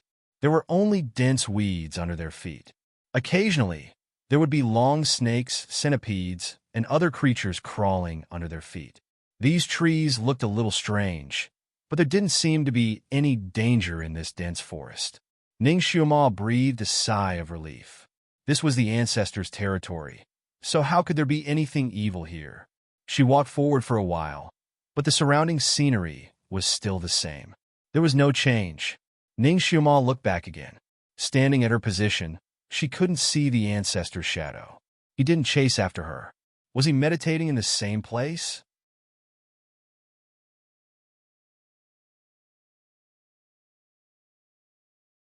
Chapter 739. A long wolf howl came from the depths of the forest. Ning Shuama's footsteps paused. There were wolves. It seemed like there were still ferocious beasts in this forest. With her current ability, she naturally wasn't afraid of wolves. Even if there were 8 or 10 of them, they wouldn't be able to do anything to her. However, since there were wolves, there would be other ferocious beasts. Just in case, she had to bring some weapons or hidden weapons with her. She looked at the iron-gray branches. These branches looked very hard. It shouldn't be a problem for her to make a stick to defend herself. Shuama had always been cautious. She first used the silver hairpin on her head to scratch the tree trunk. She wanted to see if there was any poison before climbing the tree. However, after the silver hairpin scratched the tree trunk, Her heart slightly jumped. With her current strength, even if it was refined iron, this hairpin would still be able to make a scratch on it. However, after she scratched the tree, she didn't even leave a mark. Isn't this tree too hard? She tried scratching it a few more times, but it was still useless. After she scratched it a few times, she felt that the ghost faces on the tree trunk were mocking her. The corners of their ugly lips curled up. Her heart trembled. Was she seeing things? She turned to look at the other trees and compared them with the one she scratched. She suddenly took a step back. The ghost faces on this tree were indeed different from the other trees. The ghost faces on the other trees drooped their lips and drooped their eyes. They looked like they were crying. Only this tree was smiling. Even though she was brave, she still felt the hair on her body stand up. She took another step back and her back hit another tree. Then, as if she was burned, she jumped forward a step. The force she used to hit the tree was very small, but her back felt like it was stung by a wasp. It was painful and numb. The small piece of muscle she hit was actually hard and numb. This tree was poisonous, and it was a kind of poison she had never seen before. Not far away, there were several wolf howls, as if some wolves had found prey and were calling for their companions. Ning Shuima's expression changed slightly. She suddenly jumped and ran in the direction of the wolf howls. Dizun was in that direction. He was still lying there. When he fell, he used his body to protect himself. It was his body that broke the branches of the ghost-face tree. This tree was so hard. It was as hard as iron. He was lucky that he didn't get skewered. There was an 80 to 90% chance that he was really injured and had fainted. He had left him there. If he was bitten by the wolves here, fortunately, Ning Shuima's sense of direction was exceptionally good. Like a gust of wind, she directly rushed back. From afar, she could see pairs of oily green eyes flashing in the dense forest wolf pack. Wolves were not scary. With Ning Shuima's kung fu, it was not a problem for her to deal with 8 or 10 wolves. But what if 180 of them appeared in one go? Or perhaps it was far more than this number. Those green wolf eyes appeared in all directions, densely packed. There were no less than 300 to 400 of them. Moreover, the direction in which the wolves were surrounding was where the ancestor was lying. They probably thought that the ancestor was a delicious prey. If Ning Shuima saw such a large number of wolves on a normal day, she would have decided to run away before the wolves saw her. But now, she was running even faster in that direction. She had to drag him out before those wolf dynasty venerable emperors bit him. If a dignified venerable emperor was bitten by a wolf, it would be the biggest joke in the world.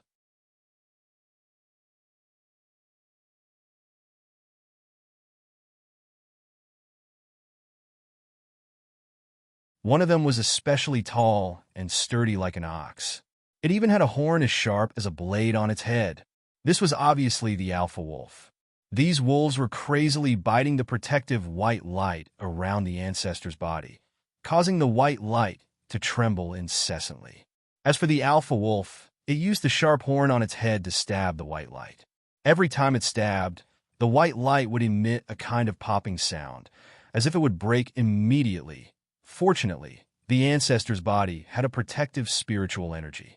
Otherwise, when she came back, she was afraid that she would only be able to pick up a few pieces of his bones. Ning Shumo rushed over. The wolves surrounding the ancestor were obviously not easy to deal with like the other wolves. When they attacked, their bodies were like lightning. Their sharp teeth and claws flashed with cold light. Ning Shumo threw 7 or 8 stones in succession, but they were all neatly dodged by them.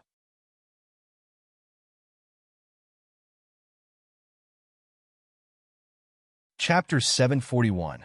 Shuima would have been injured by their sharp teeth and claws if she didn't have a special skill. Moreover, these wolves seemed to have been trained. They even knew how to form a formation. 8 wolves attacked Ning Shuima from 8 different directions. They rose and fell one after another, advancing and retreating in a measured manner.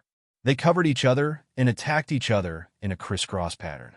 Like a violent storm, they attacked Ning Shuima, not giving her any chance to catch her breath. The claws and teeth of these wolves were obviously poisonous. Sometimes they didn't hit Ning Shuima, but hit the stones next to her. Anything that was hit by them would emit a wisp of green smoke. There was a fishy smell in the green smoke, which made people want to vomit. If Ning Shuima didn't deal with poisons all year round, she would have been dizzy just by smelling this smell. Fortunately, her skills were much better than before. She also knew how to form a formation. After several attacks by the wolves, she mastered their attack frequency and used her flexible skills to avoid them. Otherwise, she wouldn't have been able to resist such a dense attack. These 8 wolves should be the guards of the Alpha Wolf. They trapped Ning Shuima in a place and didn't let her get close to Dizun. As for the head wolf, it continued to gnaw at the white light barrier around Meng Cid. It was also going all out. It bit, stabbed, scratched. It even used the earth element. Occasionally, with a slap of its claws, many sharp stones would drill out from the ground and fiercely stab Dizun. Fortunately, Dizun had a protective barrier under him. Otherwise, his ass would have been pierced. The white barrier around Dizun's body became lighter and thinner under the continuous attack of the Alpha Wolf. It seemed that he couldn't hold on for more than a quarter of an hour. Ning Shuima, who was busy, naturally saw all this. She was very anxious. However, the 8 wolves besieging her were not only fast, but they also didn't seem to have any weak points. Ning Shuima didn't know how many stones she had flicked at them. Some of them even hit their eyes, but their eyelids were like steel shields. As long as they slightly closed their eyes, they would be able to block the stones Ning Shuima flicked at them. How is this a wolf made of flesh and blood?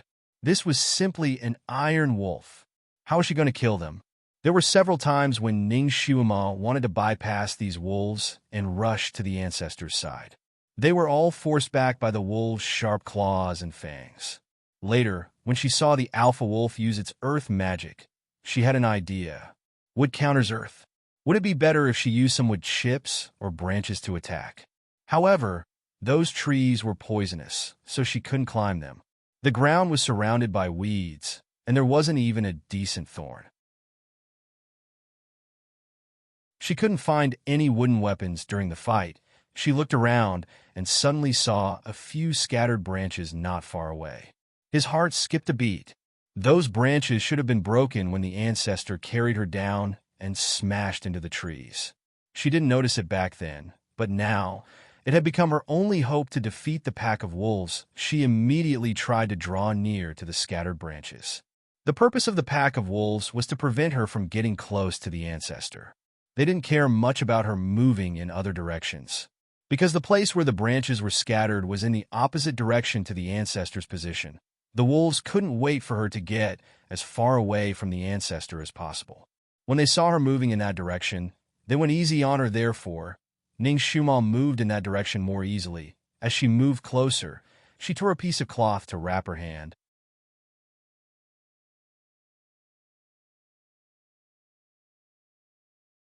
Chapter 742. After all, the wolves were not as intelligent as humans, so they didn't understand what Ning Shuima's actions meant. Shuima was more slippery than a fish. Although she couldn't hurt the wolves, they couldn't even touch a corner of her clothes, so they couldn't hurt her at all. These wolves also had some brains and knew that Ning Shuima was a tough nut to crack. Therefore, their only thought was to delay her and not let her get close to Dizun. What they really coveted was Dizun's flesh and blood. Therefore, the further Ning Shuima was away from Dizun, the more relaxed their attacks were, and the easier it was for Ning Shuima. Finally, she got close to the pile of scattered branches. Only now did she see the shape of the branches clearly. There were also small demon faces on the branches. There was no fresh wood at the broken part, but it looked like a steel bar that had been forcibly broken. The edges were as sharp as a knife. When Dizun fell down with her in his arms, he was stabbed by the broken part. His back was probably full of scars. However, because he was lying on his back, Ning Shuima didn't see the wounds. Also, because he was usually too strong, Shuima didn't check, which led to this accident and misunderstanding. She had almost killed him. Ning Shuima finally grabbed a broken branch that she had already set her eyes on. This branch was as thick as a forearm and as heavy as an iron rod. When she waved it, it created a whistling sound. Because Ning Shuima's hands were already wrapped in a thick cloth, The poison on the branch's skin didn't spread to her hands. It was a super handy weapon. With this weapon in hand, Ning Xuemo was like a tiger that had grown wings. She immediately took the initiative and attacked the pack of wolves that had been biting her like a storm. She guessed correctly. These wolves were indeed afraid of what attribute attacks. The thick branch in Ning Xuemo's hand was indeed their nemesis. Adding on the fact that the tip of the branch was as sharp as a knife, it didn't take long for her to stab two of the wolf guards after being pierced by Ning Xuemo's branches. The wolf's skin, which was impenetrable by swords and spears, would have a bloody wound. The trunk of the ghost-faced tree was poisonous. The poison entered the wolf's body through the wounds, making the wolf feel as if thousands of steel needles were piercing its body. The injured wolf could no longer attack Ning Xuemo. It could only crazily jump and howl. Its voice was so shrill that it seemed to pierce through people's eardrums. Of the 8 wolves, 2 were injured, so naturally they could no longer form a formation to attack. Ning Xuemo was also not in the mood to continue fighting. Brandishing the ghost-faced tree branch, he charged in the direction of the ancestor once again. The other wolves naturally came to stop her, but at this moment, Ning Xuemo was like a little tiger coming down the mountain. She was unstoppable. Except for a few wolf corpses that were sent flying by her, nothing else could stop her. The alpha wolf was about to break through the protective enchantment of the delicious meat. Suddenly, it saw Ning Xuemo rushing over like a female demon and was shocked. Ning Xuemo swept the branch in her hand toward the alpha wolf's head. The alpha wolf did not dare to face the sharp edge of the branch directly and could only dodge and retreat. After all, the alpha wolf was the most intelligent. When it saw that things were not going well, although it was unwilling, it would not fight recklessly with Ning Xuemo. It immediately retreated into the wolf pack and urged the other wolves to attack Ning Xuemo again. It wanted to tire her out by taking turns to tire her out. This time, there were 300 to 400 wolves. Ning Xuemo had only killed 30 to 40 wolves. The main force of the wolf pack was still there. Wolves were the animals with the strongest endurance. The wolves in this forest were even more outstanding, so they were not in a hurry.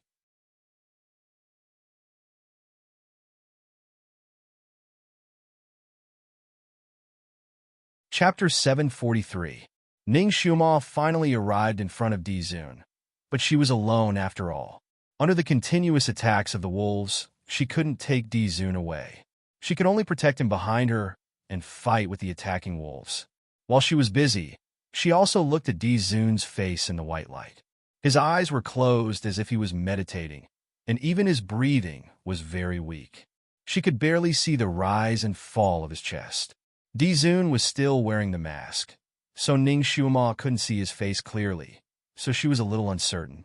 She could only call out to him, "Dizun, Dizun? Dizun, wake up, wake up." Of course, her call had no effect on him. Master? Master? Ning Xuemo was fighting with the wolves when Kiran's call suddenly appeared in her mind. Ning Xuemo was a little surprised, and then she was overjoyed. Recently, Kiran had been unreliable. Every time she was in danger, it wasn't by her side, so when Ning Xuemo was in danger, she forgot about it. At this moment, when she heard its call, she was overjoyed. She didn't want to talk nonsense with Kiran, so she directly told Kiran where she was and asked it to hurry over. Kiran was the king of all beasts.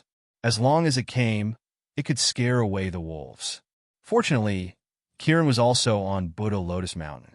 Fortunately, there should be no enchantment on Tianyin Peak now, so Kiran should be able to enter and come to this place smoothly. Kiran had caused a lot of trouble recently, so Dizun asked it to stay in a place to reflect and not to disturb its master for a few days.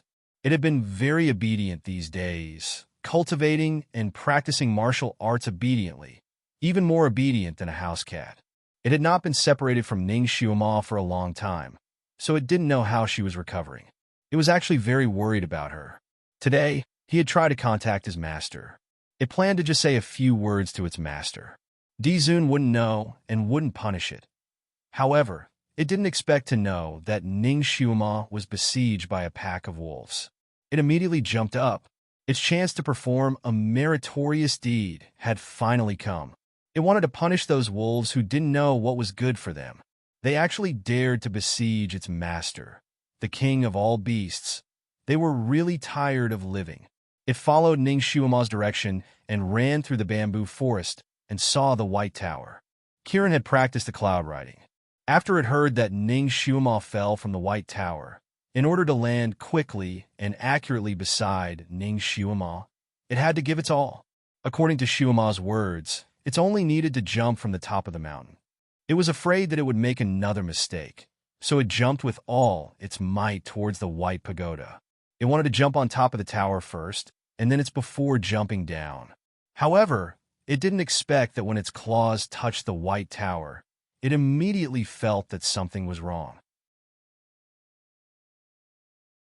The seemingly sturdy White Tower was crushed into powder under its claws.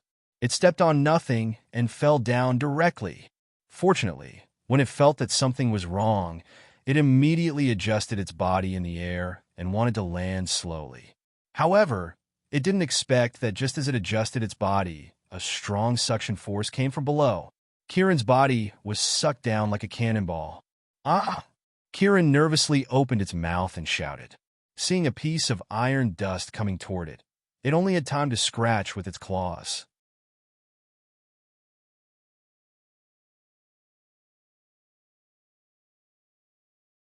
Chapter 744. Kiran's scream was accompanied by a series of crackling sounds. Finally, it landed on the ground like a thunderbolt. Bang! The little Cheelin felt as if it had smashed into an iron-gray living animal. It was hard but slightly soft. It hurt so much. Kiran fell on its back. Stars were flying in front of its eyes. Its body was burning with pain, as if it had been electrocuted. It was still worried about its master. It endured the discomfort and jumped up. Its nose smelled blood. It looked down and saw a tall wolf on the ground. It had been smashed into a pancake. Needless to say, when it fell, it had hit the unlucky wolf and made it its cushion. The wolf was here. How could its master crush it? Kiran shook its head to shake off the little stars that were still flying in front of its eyes. It looked around and finally saw its master. Ning Shuima was holding a man in white whose back was dripping with blood. She was staring at it with lingering fear. It was too close. When Kiran fell, it almost hit Dizun, who was lying on the ground. Ning Shuima saw that it was falling in a bad way and reacted decisively. It was strange that at the critical moment, Ning Shuima broke through the wizardry barrier and dragged Dizun back a few steps. She was also afraid that this reckless Kiran would fall to its death, so she kicked a wolf that had just rushed over. It happened to be in the direction where Kiran landed and became its cushion. The pack of wolves was shocked by the sudden landing of this huge monster. They all stepped back and looked at it from afar. Master, Kiran ran toward Ning Shuima. Master, are you okay? Who is this person you are holding? So much blood. Dizun? The last few words turned into an unbelievable scream. Ning Shuima rubbed the space between her eyebrows, feeling a headache. Didn't I tell you to fly down? What a pity that you didn't tell me the approximate distance. It still came crashing down like this. Kiran also felt wronged. This place is different from other places. There's a suction force here, so we can't use the cloud riding technique. The scales on its body were thick, and at the critical moment, it had used its claws to push away the branches that were blocking its way. With the wolf at the bottom, it was not seriously injured, and only a few scales were scratched on its body. Even so, it was in so much pain that it wanted to stomp its feet, but for the sake of its master, it endured. Kiran looked at the wolves that were scattered in the distance but refused to leave. He felt a little strange. It was the king of all beasts. Even if it was a lion or a tiger, when it saw it, it would be scared to the point that it would shrink into a ball like a chicken. Its roar could make them run away in fear. What's wrong with these wolves? He wasn't afraid of it? This doesn't make sense. The little Cheelin roared at them, and the sound shook the mountain forest, shaking the fallen leaves on the ground with a rustling sound. The wolves were startled by the howl and retreated a few steps, but they still refused to leave. The wolves here seemed to be different from those in other places. They were not bound by the rules of this continent. Kiran roared a few times, but it didn't make them retreat. It felt embarrassed in front of its master and was very angry. It roared again and ran toward the wolves. It wanted to give them a show of strength. Suddenly, a howl came from the pack of wolves. Countless wolves actually pounced towards the little Qilin. Ning Shuima's expression changed slightly. She also noticed that the beasts here were different from those in other places.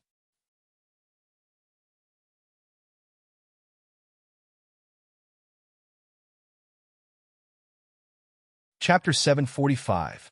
In other places, when Kirin met with those beasts, he would scare them. With his identity, those beasts would be scared witless. However, the wolves here dared to fight with Kirin. Ning Shuiman knew that Kirin's real ability was not very high.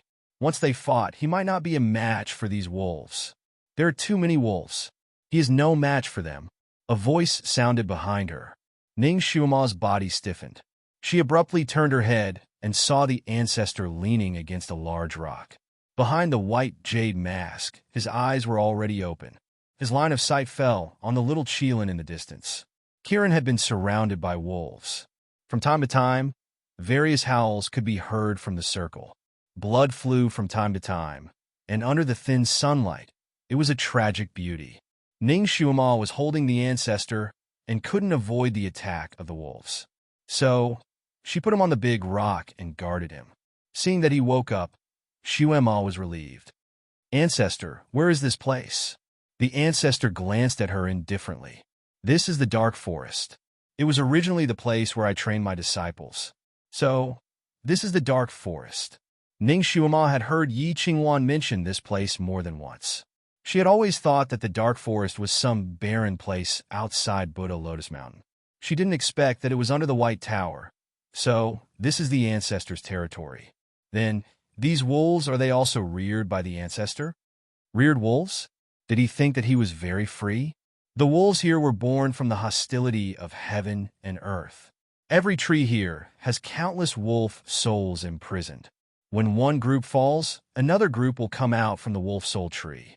They are endless and can't be killed. It was rare for the ancestor to open his mouth and explain so much.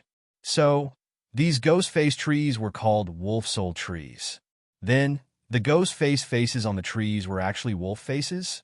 If that was the case, it was indeed inexhaustible. She pondered for a moment, and a fierce wind came from behind her. She didn't even look back as she turned around and stabbed two wolves that were about to sneak up on her from behind, preparing to launch a sneak attack, sending them flying. "We can't stay here. We have to leave quickly." 30 miles southeast of here is a body of water called Buddha Lotus Lake. Wolves don't dare to go there. The ancestor spoke again. He was obviously very weak. After he finished speaking, he was a little short of breath. Ning Shuima actually wanted to ask him why he was so weak, but at such a critical moment, it was naturally not the time to chat about such trivial matters. She nodded slightly and said, "All right, then let's go to that Buddha Lotus Lake." He then looked at Dizun and asked, "Dizun, is it convenient for you to walk by yourself?" If an ordinary person had suffered such an injury, they would naturally not be able to move. But as for the ancestor, Ning Shuima always felt that the ancestor would never fall. He was omnipotent. The ancestor glanced at her, a faint light flickering in his eyes. "You want to abandon this king again?" Ning Shuima was stunned. She remembered what she had done just now. It seemed that she had indeed abandoned him. However, she did not think that he was really injured and thought that he was faking it. Hey, he was obviously unconscious just now. How did he know that she had abandoned him? This king didn't faint. I just couldn't move at that time. The ancestor's words cleared her doubts. His thin lips behind the mask slightly pursed. "I'm sorry." Ning Shuima was actually very guilty. Because of her mistake in judgment, the ancestor had almost died in the mouth of the wolves.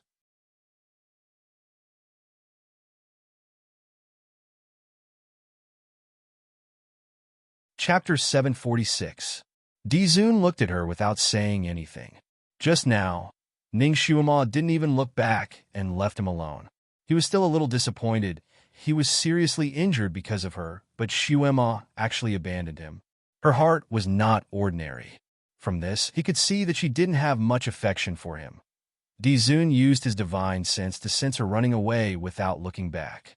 He didn't know what to feel.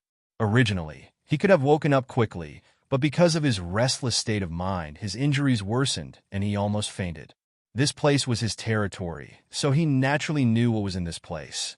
Therefore, when he used his inner breath to recuperate, he first released a protective barrier to avoid the fate of being eaten by the wolves. When those wolves were biting his protective barrier, Dizun naturally felt it. He originally wanted to release his primordial spirit to deal with the wolves, but he found that this heartless little girl had rushed back. At that moment, his calm heart actually felt warm. So he simply withdrew his primordial spirit back into his body to see how this little girl would save him. Seeing her desperately deal with the wolves, seeing her break the wolves' attack formation again and again, seeing her quickly find the wolves' weakness and kill dozens of them in one breath, he felt gratified. He didn't misjudge her. This was indeed the place where he trained his disciples, but only when his disciples' psychokinesis reached Earth Realm Level 3 could he kick them here to train. Ning Xiuma's psychokinesis was only around Earth Realm Level 7, so coming here was basically courting death. That was why after she slipped and fell, he jumped down without thinking. When he saw Xiuma ignoring him and leaving by herself, he was a little worried for her. He was afraid that she would encounter the wolves alone and not be able to deal with them. But at that time, he couldn't move. He couldn't even say anything to remind her. He could only watch as she walked away. The only thing he could do was to desperately recover himself and regain his ability to move so that he could protect her by his side. He couldn't let her get hurt again. Afraid that Xiuma's breath would attract the wolves to attack her, he simply released the breath of his blood. His blood was an irresistible delicacy to the wolves or to any animal. Sure enough, not long after the scent of his blood was released, the wolf souls in the ghost-faced tree were awakened, and the first group of wolves appeared to attack him. There was a certain number of wolves in this forest. Only when the first batch of wolves was greatly reduced would the second batch of wolves be triggered to escape from the wolf soul tree, forever maintaining a delicate balance. He thought that by attracting the wolves to him, she would be safer, but he didn't expect that she would disregard everything and come back. She did not rely solely on her psychokinesis to kill the pack of wolves. Instead, she relied on her quick reflexes and the ability to break the formation, as well as her magical footwork. This girl's performance was even better than his disciple, who possessed Earth Realm psychokinesis. When the little Qilin fell, she didn't care about the pack of wolves behind her and pulled him away in the nick of time. Compared to her own body, she was very petite and exquisite. Unexpectedly, the petite Xiuma was able to carry him quite easily. While she was dragging him, she saw the wound on his back and sucked in a mouthful of cold air. While he was avoiding the little Qilin's Mount-Tai smash, he clearly heard Xiuma whisper in his ear, "I'm sorry." These 3 short words warmed his heart quite a bit.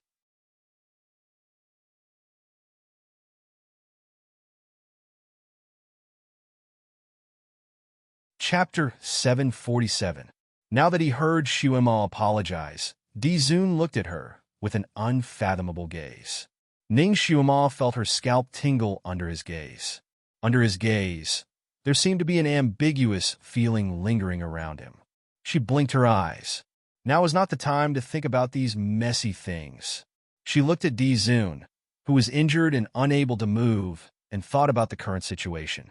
It was not realistic to carry him on her back and run away. Otherwise, once they were surrounded by wolves, she would be helpless and unable to kill them. She glanced at Kirin, who was not far away, and clapped her hands. Got it. She immediately summoned Kirin. A moment later, Kirin broke through the wolves' encirclement and ran back. It was probably the first time that Dizun had fought so hard. His eyes were bloodshot, and his whole body was filled with a murderous aura. "Master, what's the matter?" Although it had suffered some injuries, it had still bitten and killed many wolves. When Dizun had rushed over, he wanted to fight with the alpha wolf. However, the alpha wolf was very cunning. It hid behind the wolves and howled to command the other wolves to fight with Dizun. Dizun could not rush over at all. After all, Dizun was a mythological beast. His blood was domineering. Dizun had not encountered any real danger before, but now that he was in such a situation, the wild nature in his body was stimulated. It was the first time in his life that he was able to kill so many enemies to his heart's content. After such a fight, Kirin seemed to have changed a little. Of course, Ning Shuima did not notice these changes at the moment. When she saw Kirin coming back, she did not say anything. She picked up Dizun and put him on Dizun's back. She quickly ordered, "We have to break out of the encirclement. You take Dizun, and I'll stay behind." Kirin was obviously not satisfied. A mythological beast was bitten by wolves. It's too shameful. Dizun looked at Ning Shuima's face and added, "Besides, once we run away, they will chase after us. It's better to stay here and fight with them." Ning Shuima frowned. She seemed to have spoiled Kirin too much. Dizun did not know that sometimes he had to obey orders from a superior. Instead of refuting and asking why, when she was the boss of the Secret Service, her subordinates had always carried out her orders unconditionally and swiftly. They had never questioned the orders of their superiors or tried to refute them. One had to know that the situation on the battlefield was constantly changing. It was impossible for the commander to explain every order to his subordinates. As the saying went, military orders were like mountains. As a subordinate, he had to carry them out regardless of whether he understood them or not. Ever since she came to this continent, she and Kirin had been relying on each other for survival. Kirin looked so cute that she unknowingly kept it as a pet. In such an emergency, it was like a curious baby asking why little apple do as I say. Ning Shuima's face darkened, but Kirin still wanted to refute. But he suddenly saw Ning Shuima's expression and was shocked. Once Ning Shuima's face sank, he actually had the aura of a king. Okay. Kirin remembered that he had messed up several times and finally stopped asking. Dizun agreed and turned around to run. Once Dizun started running, it was like a gust of wind sweeping away fallen leaves. In the blink of an eye, Dizun had run dozens of feet away. He did not forget to say proudly, "Dizun, I can run very fast. I can definitely shake them off."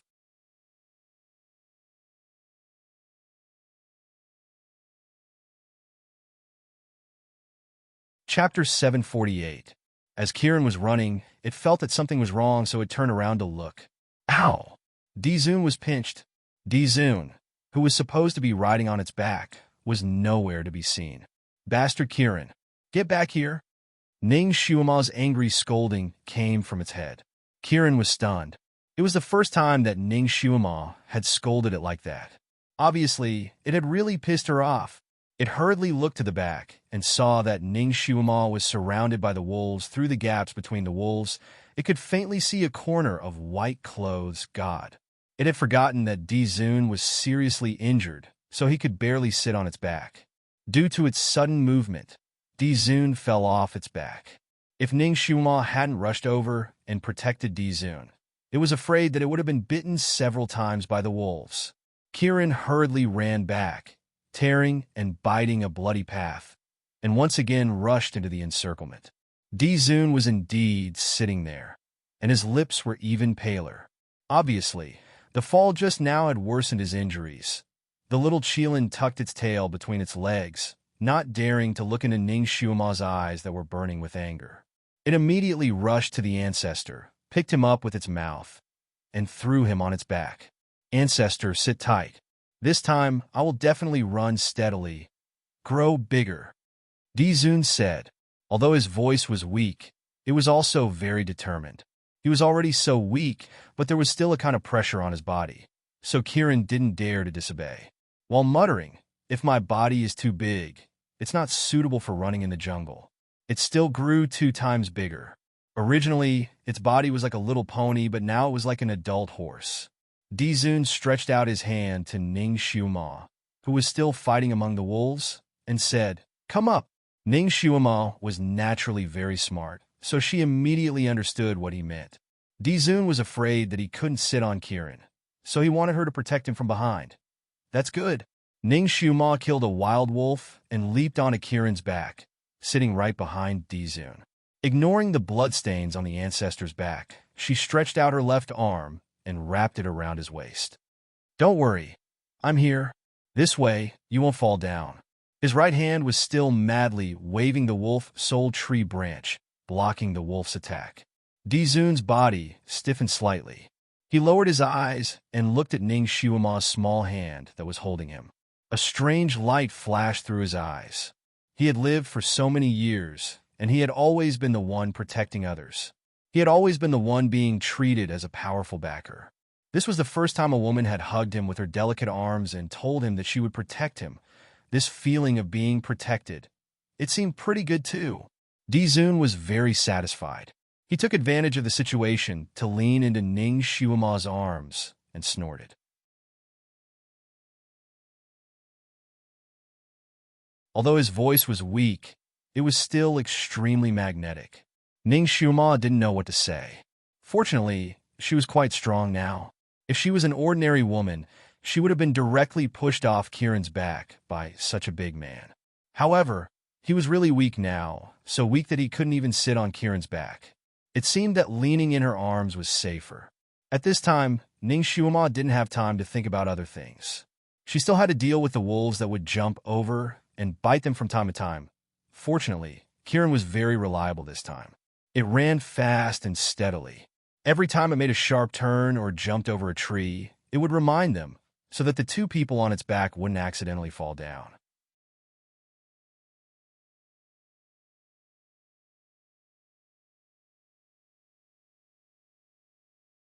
Chapter 749. Kiran had never seen such a fragile Dizun before, and it was afraid that it wouldn't be able to afford the compensation if Dizun was injured. For the little Qilin, a distance of 15 kilometers was nothing. Furthermore, Ning Xiuma was protecting it from behind. Thus, the journey was more daunting than dangerous. When it came to running, the wolves were not as fast as Kiran. At first, they could still attack in groups of 3 or 5, but gradually, the distance between them gradually increased. Ning Xiuma's sense of direction was not ordinary, so when she commanded the little Qilin, it didn't go astray at all. In less than 10 minutes, Kiran carried the two of them out of the strange forest, and a large body of water appeared in front of them. Kiran cheered, "It's so beautiful."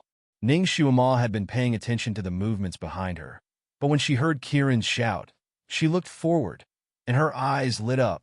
In the deep blue lake water, there were many green lotus flowers standing gracefully in the lake.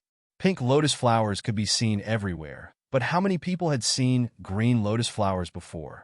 These lotus flowers were as big as bowls, and green as if they were carved out of jade. Every petal was sparkling and translucent, and they covered the entire body of water.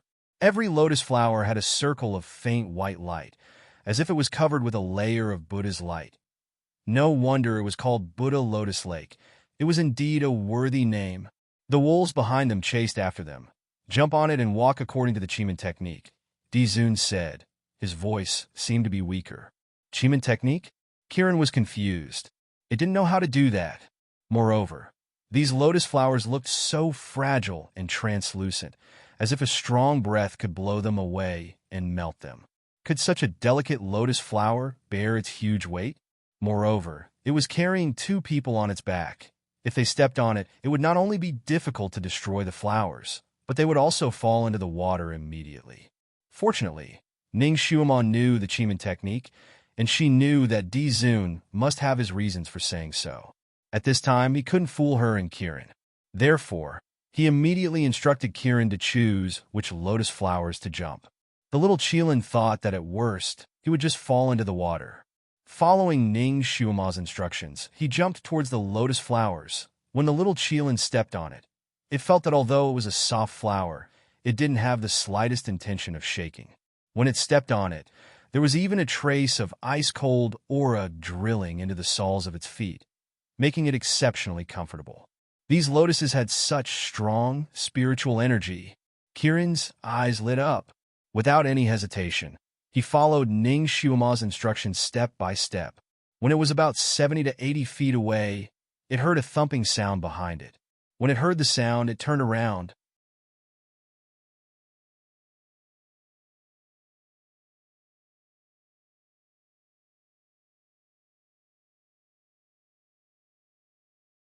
Chapter 750. There were several wounds on the ancestor's back that were obviously caused by the wolf spirit tree's branches. His flesh was badly mutilated, and it was a ghastly sight.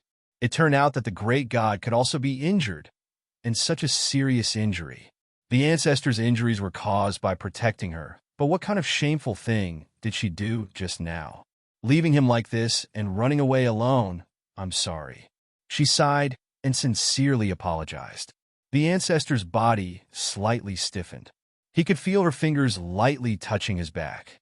Her fingertips were warm, and wherever they touched, there seemed to be a warm current flowing into his body, causing his mind to slightly tremble. It seemed that the injuries on his back didn't hurt as much. Shoo! He called out to her, turned around, and raised his arm to hold her hand. Ning Shuima was startled. She subconsciously withdrew her hand. She didn't know why, but she subconsciously knew that she couldn't get too close to him.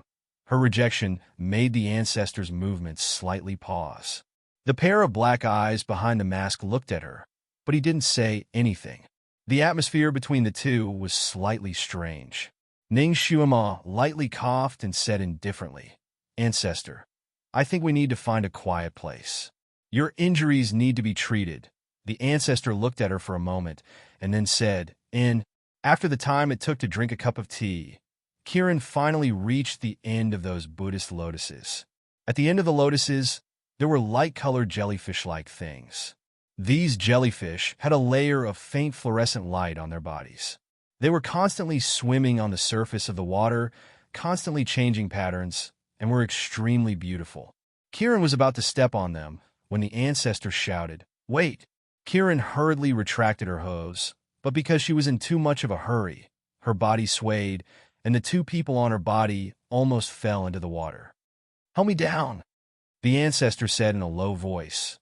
"Kiran can't go through this place." Ning Shuima naturally helped him down. Under their feet were soft green Buddhist lotuses. Wisps of light surged towards their feet and surrounded them. The ancestor didn't feel anything, but Ning Shuima felt inexplicably irritated. The Buddhist lotus under her feet gave her an impulse to ruthlessly crush it. She suppressed her discomfort and looked at the beautiful jellyfish. What should we do next? Half of the ancestor's body was almost leaning on her body. His voice was a little hoarse and deep. "Only I can go through this place." For some reason, Ning Shuima heaved a sigh of relief when she heard his words. "That's good. In that case, please go over by yourself. Kiran and I will wait here." As she had expected, the place where these jellyfish were heading should be the place where Di-Zun was recovering. It was a secret place. The more secrets one knew, the faster one would die.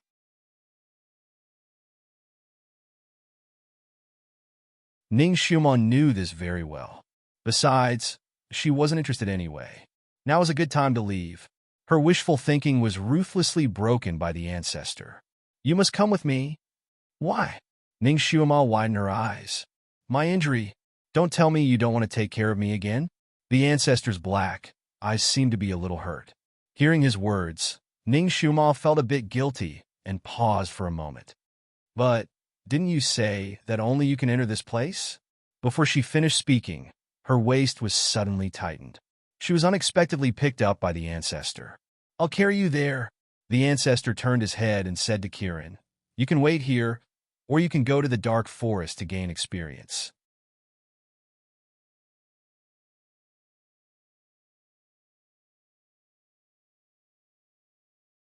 Chapter 751. Remember, the beasts here fight based on their real abilities. They are not bound by any rules in this world. If you can't beat them, just come to the Buddha Lotus Lake. Kiran was very pleased with the Di-Zun's words. Kiran's eyes lit up. What it lacked now was training itself. Usually, the beast would run away when they saw it, so it couldn't even find an opponent to fight with. But here, it didn't have to worry about that at all. There were many stupid wolves here, so they weren't afraid of it. The king of all beasts. It could fight to its heart's content here. It also wanted to become stronger. It didn't want to scare away other beasts with its identity. The little Qilin turned around and ran back the way it came, rushing straight into the dark forest. "Wolves, I'm back!" Ning Shuima was speechless. She was caught off guard and fell into his arms. At this moment, she couldn't help but struggle. Wasn't he so weak that he couldn't stand? How could he still have the strength to hug her? Was he pretending to be weak just now? Ning Xiuma was angry that she had been fooled. Her struggle made his body sway again. It seemed that he couldn't stand still and fell on the Buddha Lotus Lake. Half of his body was submerged in the water. When he fell down, he was probably afraid of drowning her. Even though he was clearly in a forward position, he abruptly twisted his body backwards. Ning Xiuma directly laid in his embrace. Not a single drop of water came into contact with her. Ning Xiuma was speechless. Under the mask, his lips were shockingly pale. Ning Xiuma's heart skipped a beat. She quickly jumped to the side and helped him up. "Are you okay?" The ancestor was drenched in water. Even the tips of his hair were dripping with water. The water droplets flowed down his white jade mask and dripped into his tightly buttoned lapel. There was a kind of soul-stirring beauty about him. Ning Xiuma couldn't quite wrap her head around the fact that someone who had always been incomparably strong had become so weak. After he stood up, he was a little shaky. Ning Xiuma was shocked, especially the injury on his back. It seemed that the fall just now had made it worse. Drops of blood were flowing out one by one. Ning Xiuma could not help but support him from the side, allowing half of his body to lean on her. There was a strange fragrance on the ancestor's body. It smelled like herbs and flowers. She had noticed it when she was running for her life, but now that she had calmed down, the fragrance was even more obvious. Smelling this aroma, her emotions were strangely stirred, as if some kind of appetite had been aroused. She had the urge to bite him. Xiuma herself was shocked by this sudden impulse. She pursed her lips and held her breath. Why did he have such a strange impulse? "You haven't eaten. Are you hungry?" She suddenly thought of a more reliable idea. "Dizun, I can treat the wounds on your back."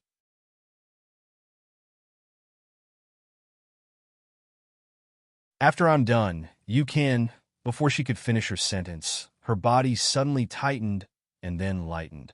She was once again lifted into the air by the ancestor. "Ning Xiuma, be good and don't move." The ancestor opened his mouth and walked step by step toward the jellyfish with her in his arms. This time, Ning Xiuma really didn't dare to move. Her body was stiff in his arms, and even her breathing was light. She was afraid that she would press him down again. It was strange. The jellyfish were swimming back and forth in the water, leisurely. However, as soon as the ancestor put his foot on them, their bodies immediately spread out and connected with each other, forming a light-colored passage. As soon as the ancestor's foot left, the jellyfish behind him spread out again like before.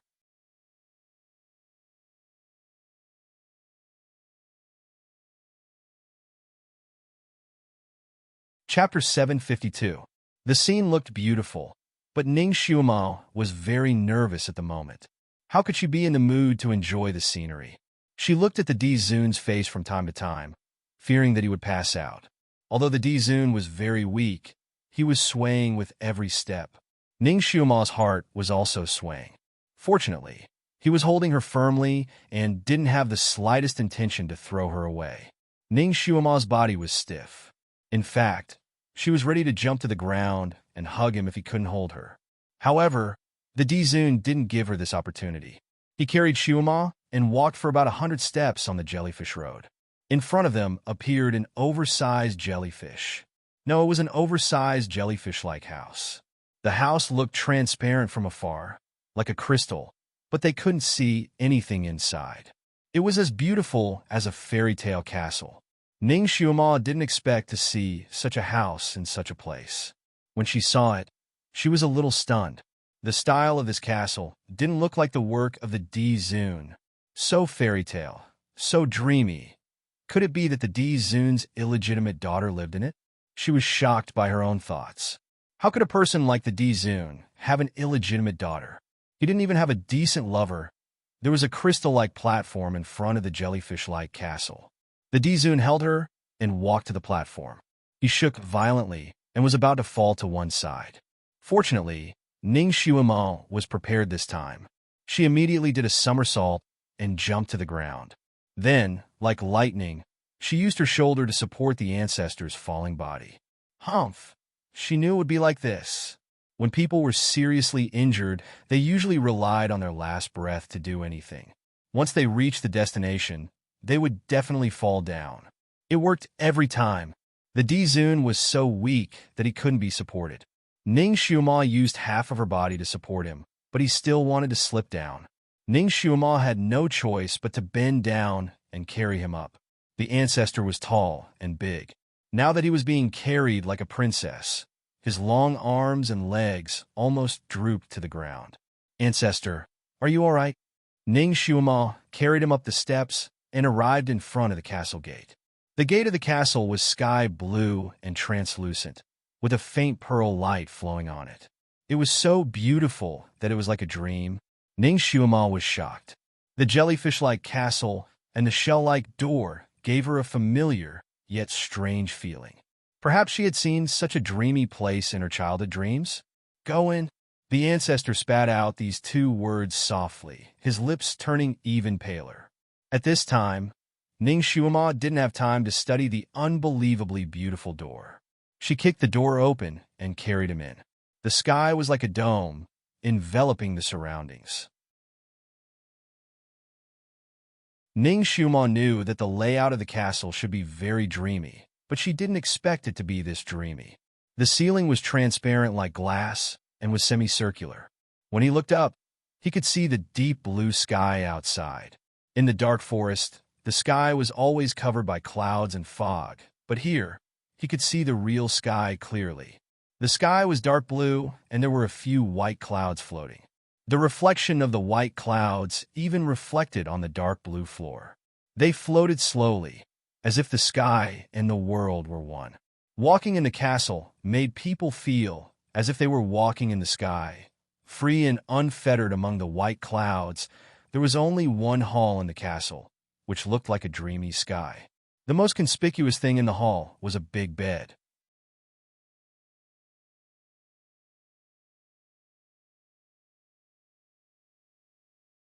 Chapter 753. The bed was shaped like an oversized cloud. It didn't have the bed curtains that were commonly seen in this era. From afar, it looked like a cloud. In the middle of the hall, there was a luminous pearl the size of a small moon, faintly emitting light. Half of the luminous pearl was shining, and the other half was not. From afar, it really looked like a round jade plate. There were other decorations around, and those decorations also looked like clouds of various sizes. They stood there quietly, as if they had been there for thousands of years. When Ning Xiuma walked into the castle with the Dizun in her arms, she felt as if she had walked into the vast sky. Surrounding them were floating white clouds, and there was also a round crescent moon shining brightly. The crescent moon, the small boat has two sharp ends. I am sitting on the crescent boat, holding the moon and playing on the swing. This was a children's song that Ning Xiuma had read when she was a child. She had always thought that it was the most fairy tale fantasy in the poet's heart. She had never thought that she would see such a real thing here. It made her almost suspect that she was in a dream. Her heart felt warm, and there was also an indescribable feeling of sourness. Go to the bed. The Dizun in her arms said 3 words. Why does this sentence sound so ambiguous? Ning Xiuma couldn't help but feel speechless while holding the Dizun. She didn't have time to think about it. She walked over and put him on the cloud bed. The bed looked like a soft cloud, but the bed was still very hard. There was no bedding on it, only a white bedboard. After putting the Dizun down, Ning Xiuma couldn't help but touch the bed. It was cold to the touch like ice. It turned out that the bed that looked so warm was actually so cold. Could it be the legendary frost jade bed? There was a faint white air lingering on the bed. The Dizun was sitting on the bed, like a god sitting upright in the clouds. Ning Xiuma was in a daze for a moment. Didn't you want to treat the injury on my back? The Dizun called her back from her daze. Ah, yes. Ning Xiuma finally remembered her mission. After thinking for a while, she also jumped on the bed. She shivered as soon as she got on. It was really cold. This bed was really cold. As soon as her feet stepped on the ground, she felt a sharp chill shoot up from the soles of her feet, instantly spreading throughout her body, making her feel as if the blood in her body was almost frozen. her rosy little face instantly turned pale. "Get down!" The ancestor spat out 2 words. His voice was as calm as flowing water, but it was unquestionable. Ning Xiumo. He didn't allow anyone else to sleep on his bed? TSK. Did he think she was willing to be on top? Without another word, she jumped off the bed. When her feet touched the floor again, the bone-piercing cold finally disappeared. However, the bone-piercing cold was still there, causing her to shiver a few more times. Great wisdom mental cultivation method. The ancestor spoke again. Ning Xiuma's heart moved slightly. The mental cultivation method that he mentioned was the one that she had just learned from that book. She hadn't used it much yet. Hearing him mention it at this time, she immediately lowered her eyes and began to circulate this Heart Sutra. Speaking of which, it was strange.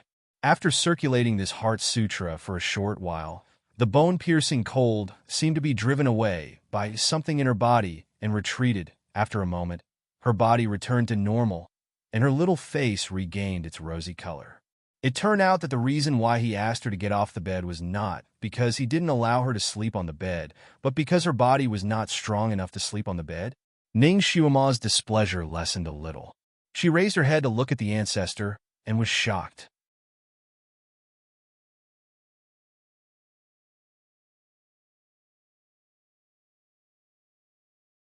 Chapter 754. The ancestor was sitting on the edge of the bed with his back to her. His outer robe and inner robe were slowly taken off from his shoulders, layer by layer, like a cloud, slowly revealing his skin that was as firm as the moonlight, and the smooth lines of his shoulder blades. His clothes slid down to his waist, and finally, his entire back was exposed. Ning Xiuma was speechless. She almost held her breath. When Di Zun was wearing clothes, it was not enough to describe his beauty. She had hugged his waist before, so she knew that his waist was thin and felt good when hugging it. At that time, Xiuma knew that his figure was definitely excellent. But his usual image was too high, so it was hard to imagine what he looked like when he was naked. He was like a high and mighty god, and people could only bow down and worship him. Who would want to take a look at a god naked? Even thinking about it felt like blasphemy. Because of this, even though Ning Xiuma had a few brief moments of physical contact with him, she never imagined what his body would look like. She knew that his body must be very good-looking, but she did not expect it to be so good. Perfect. At this moment, she could only think of this word. She had never thought that a man's back could be so beautiful. A little bit more would make her fat, a little less would make her skinny, a little wider would make her pale, and a little darker would make her blemish. His skin was like moonlight, like satin, like jade. Every inch of it was like God's most satisfied masterpiece. It made people unable to move their eyes away. Although it was said that all beautiful appearances were false, people had the nature to appreciate beauty and chase after beauty. When you see something extremely beautiful, you can't help but take a few more glances. Just like when we are walking on the street, if we suddenly see a beautiful woman or a handsome man, we can't help but chase after them with our eyes. It was not necessarily about gender, but the instinct to chase after beauty.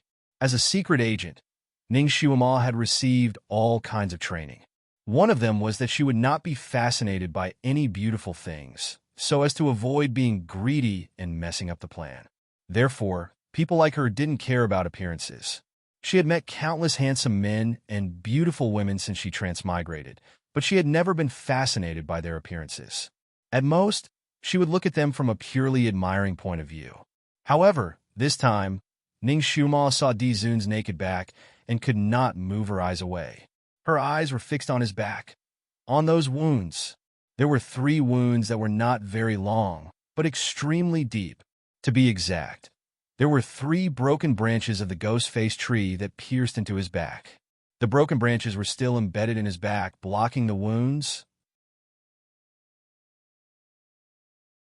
There was an iron-gray luster around the broken branches, and blood was seeping out.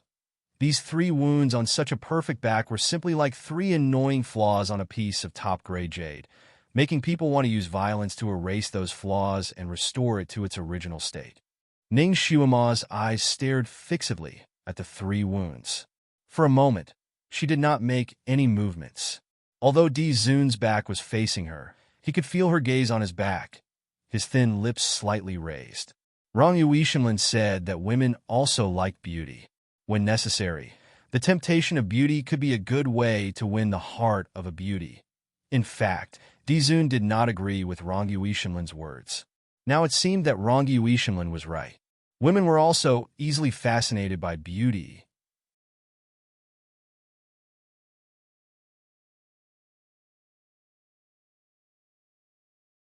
Chapter 755.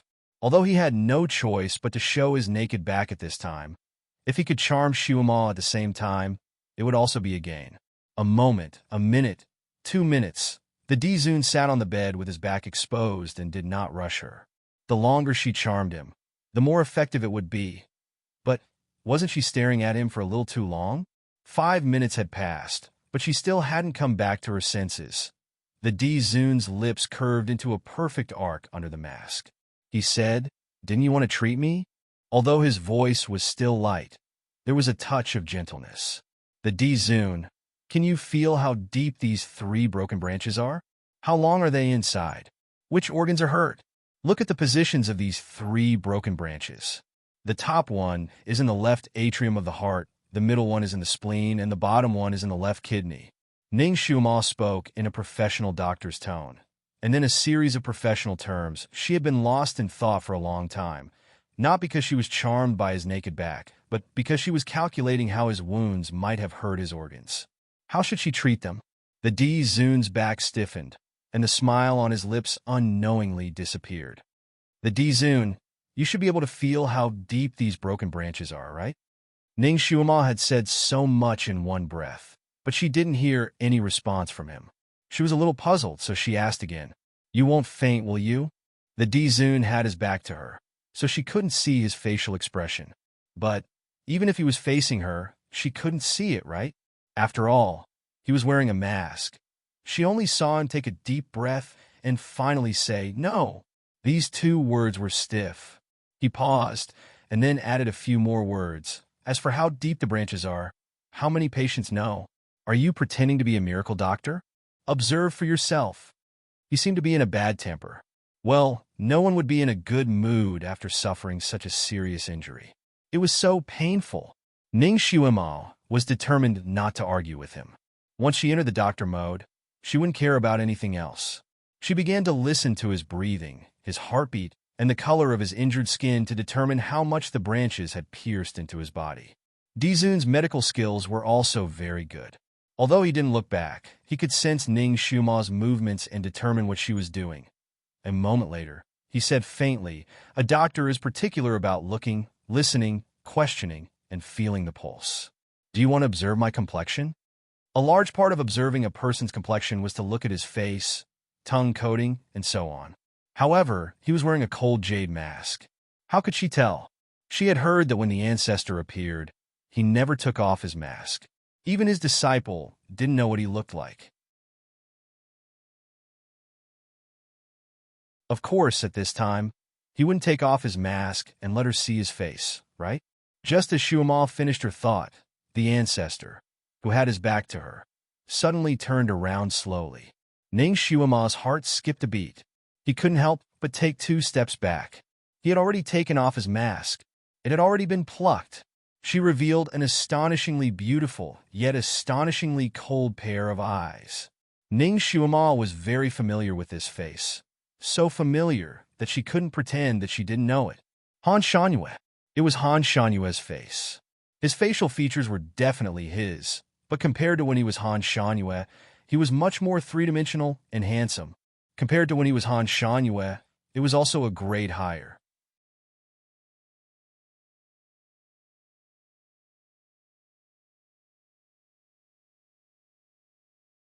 Chapter 756. Han Shanyue's facial features were already extremely beautiful, but after he regained his identity, his facial features were indescribable. Even his eyelashes were so beautiful, making people feel excited just by looking at them. Because of his injuries, his lips were pale, as if they were carved out of ice and snow, and would melt with a gentle breeze. He was the most powerful man in the world, the god worshipped by the continent. No one had ever seen his face, But now he let Shuima see it. She saw it. Ning Shuima was not happy, only shocked. She was on guard. The more secrets one knew, the faster one would die. This was something that everyone knew.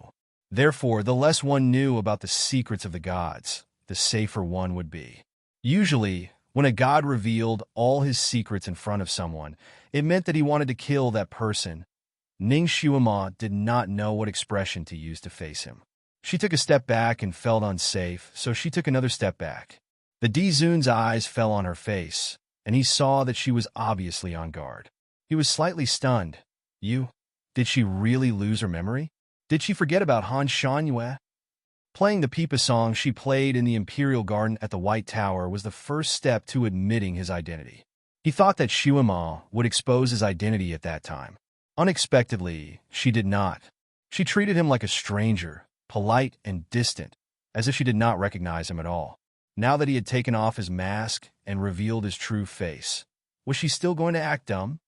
Ning Shuima was stunned for a moment, and countless thoughts flashed through her mind. Finally, she took a deep breath and took 2 steps forward under his gaze. Her eyes kept looking at his face, as if she was really looking at his complexion. She said, "Your face and lips are pale.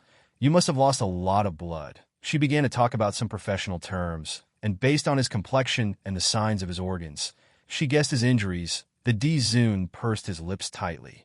This little bastard was so professional. Did she recognize him or not? Did she really lose her memory? Or was her disguise too good? From Shuima's words and actions, he could not see her true thoughts at all. He was so angry that he almost wanted to reach out and read her memories to see what she was thinking. However, he thought of something and held himself back. Back then, in order to obtain information on Shui Lan, he had forcibly read her memories. As a result, she had flown into a rage and looked very hurt. So he couldn't do that anymore. His coat had been taken off, and his robe was folded about his waist. When he turned around just now, Ning Shuima's gaze was fixed on his face without the mask. Now that he stretched out his arm, she finally noticed his front. His heart skipped a beat.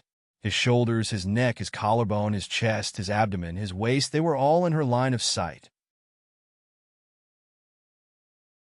That perfect line impacted the senses of a person's vision, making Ning Shuima, who had undergone special training, feel her heart madly beat a few times. A person's beauty wasn't considered too heaven-defying. What was heaven-defying was that from the tip of his hair to the soles of his feet, there wasn't a single spot that wasn't perfect. It was as if she had gathered the essence of all the beauty in the world. Ning Shuima couldn't help but sigh in her heart. The God who created him must be his own father. She loved him so much that it was in her bones. She almost suspected that if this person's flesh and blood were removed, his skeleton would also be shockingly beautiful. No wonder he didn't care about all the beauties in the world.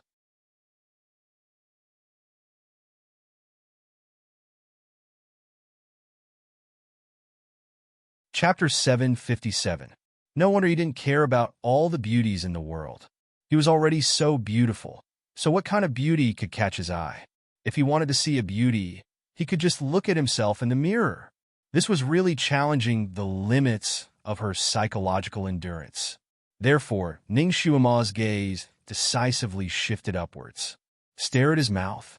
His lips were too beautiful. Stare at his eyes. His eyes were too deep. She felt like she was going to drown in them. Finally, Ning Shuima's gaze landed on his hair.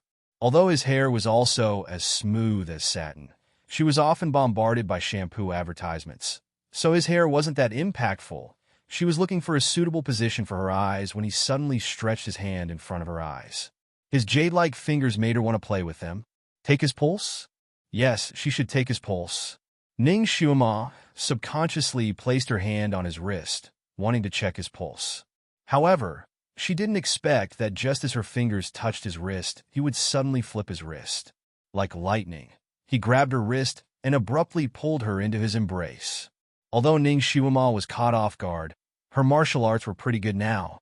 When he pulled her, she subconsciously took a step back.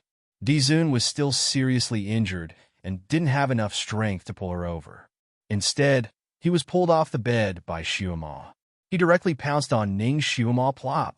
This time, Ning Xiuma became his meat cushion and was pressed to the ground by him.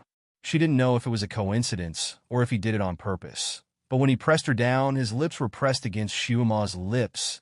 His body's aura completely enveloped her. Ning Xiuma widened her eyes to see his deep blue eyes that were just inches away from her. Ning Xiuma's brain went blank for a moment. She looked at him and couldn't react in time. His eyes flashed slightly, and his body moved slightly. He opened his mouth and sucked on her lips. His lips were dry and hot. The moment he sucked on her lips, Ning Xiuma's heart suddenly jumped. She felt dizzy. At the same time, she didn't know why, but there was a sense of rejection in the depths of her heart. It was this inexplicable rejection that pulled her back from her daze. She suddenly woke up and pushed him.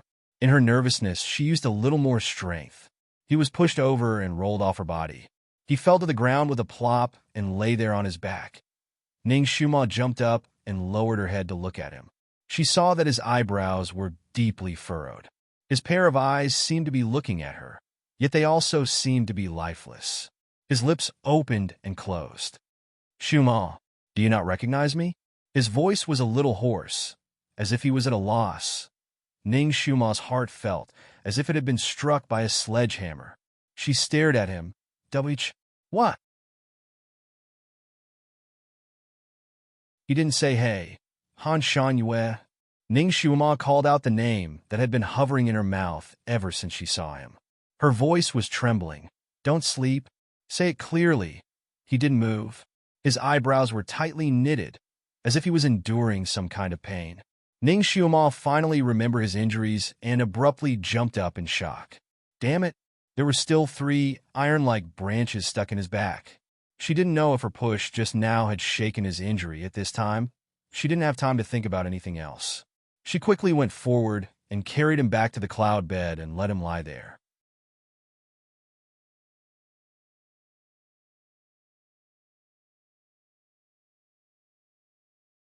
Chapter 758.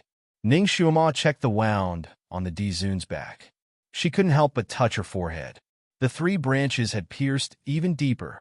Just a moment ago, they were still a little exposed, but now they had completely sunk into his flesh. She walked around in a circle. She had to get the branches out of his wound, but now she was empty-handed. She couldn't find any of the surgical instruments she had prepared.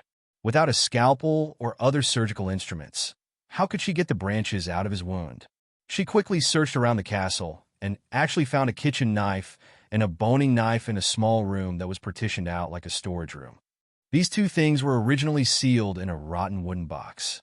Apparently, they had been shelved for too long. There was a thick layer of dust on them. She brushed the dust away and revealed the blade. Ning Xiuma's eyes lit up. These 2 household items were actually made of millennium cold iron. Not only were they extremely sharp, but they also never rusted. With these 2 things, it wouldn't be difficult to perform the operation. Ning Xiuma had already speculated that the Dizun should have injured his heart meridian based on his complexion and pulse.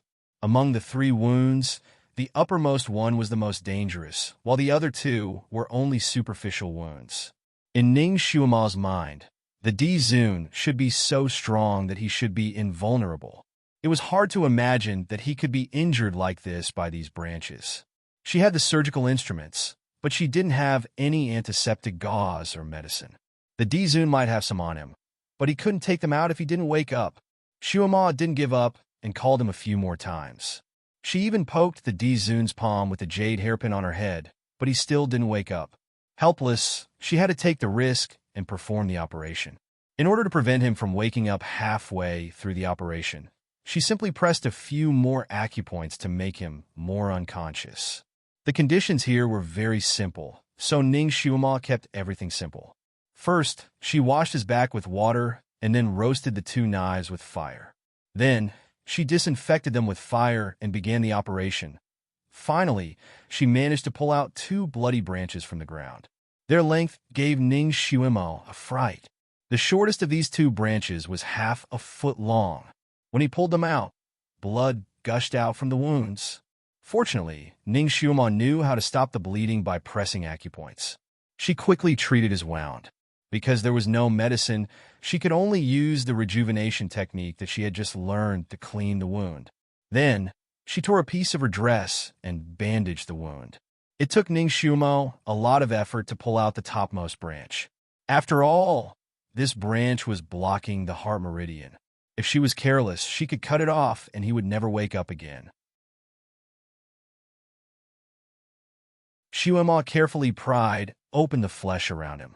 When a small section of the branch was exposed, she pinched it with her fingers and pulled it out bit by bit. When he was pulling out the root, he had a slight reaction. His body moved slightly. Ning Xiumo quickly gave him a few more pokes. She wanted to knock him out again, so that he wouldn't jump up halfway. However, she didn't expect that before her fingers could touch the ancestor's skin, they would be bounced off by a faint white light. Under the extreme pain, his body finally activated the protective barrier automatically. Ning Xiumo, she had only pulled out a little bit of the topmost branch. Seeing that he was frowning slightly and was about to turn over, Ning Xiumo was anxious. She rushed over and hugged him across the barrier. "Don't move! Don't move! I'll treat you again. Remove the protective barrier. Come, remove it. I won't hurt you."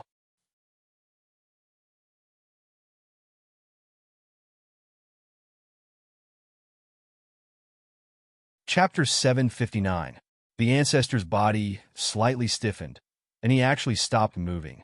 The protective barrier around his body also slowly disappeared. Ning Xiumo stared at him blankly, and there was an indescribable feeling in her heart. She felt touched and warm at the same time. People like the ancestor were used to being high and mighty. He had lived for thousands of years, and who knew how much deception and blood he had experienced. People like him wouldn't easily trust anyone. This was especially true when he was seriously injured. His current state of mind was clearly not clear, yet Xiumo was able to remove the barrier protecting his body with just a few words.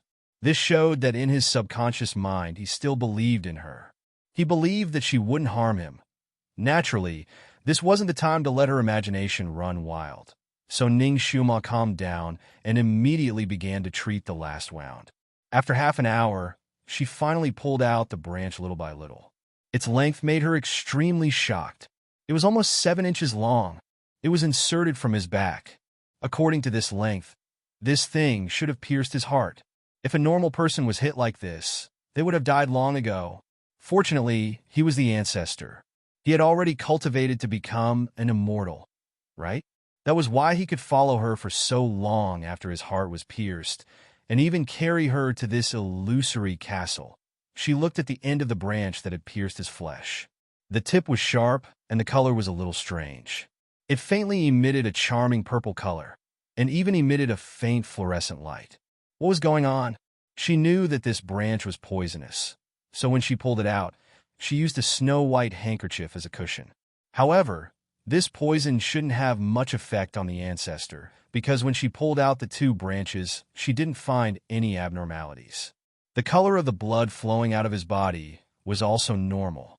Why was the tip of the last branch so strange? Ning Xiumo was still worried, so she put the tip of the branch close to her nose and smelled it. A kind of fishy sweet fragrance like medicine and flowers seeped into her nose. Heavens! This smell! It smells so good. Ning Xiumo had never smelled this fragrance before. She had never smelled such a nice fragrance in her entire life. It was as if a small hand had reached out from the fragrance and pinched her stomach. An indescribable taste rose from her dantian. It was as if there was a starving child jumping around and shouting, causing her to salivate in an instant. She wished she could chew up the blood-stained stick in her hand and eat it. This feeling came so suddenly that she couldn't help but bring the branch closer to her lips. The ancestor suddenly let out a soft groan. His voice was not loud, but it was like a sudden clap of thunder that struck Ning Xiumo's head. She had almost lost her mind, but she was instantly clear-headed. Her hand trembled as if she had been stung by a scorpion. She threw the branch that she had almost licked to the side. Strange. Why did she have the urge to suck the blood on it? She wasn't a vampire. What the hell was this? Ning Xiumo hurriedly looked at the ancestor again. She saw that he was still lying there, and the wound on his back was still bleeding. Damn it. She had just used her fingers to stop his bleeding, and then was attracted by the strange blood on the branch. She hadn't treated his wound yet. She couldn't help but look at the wound again. There was nothing unusual about the wound, and the blood flowing out was a normal bright red. It wasn't purple or fluorescent.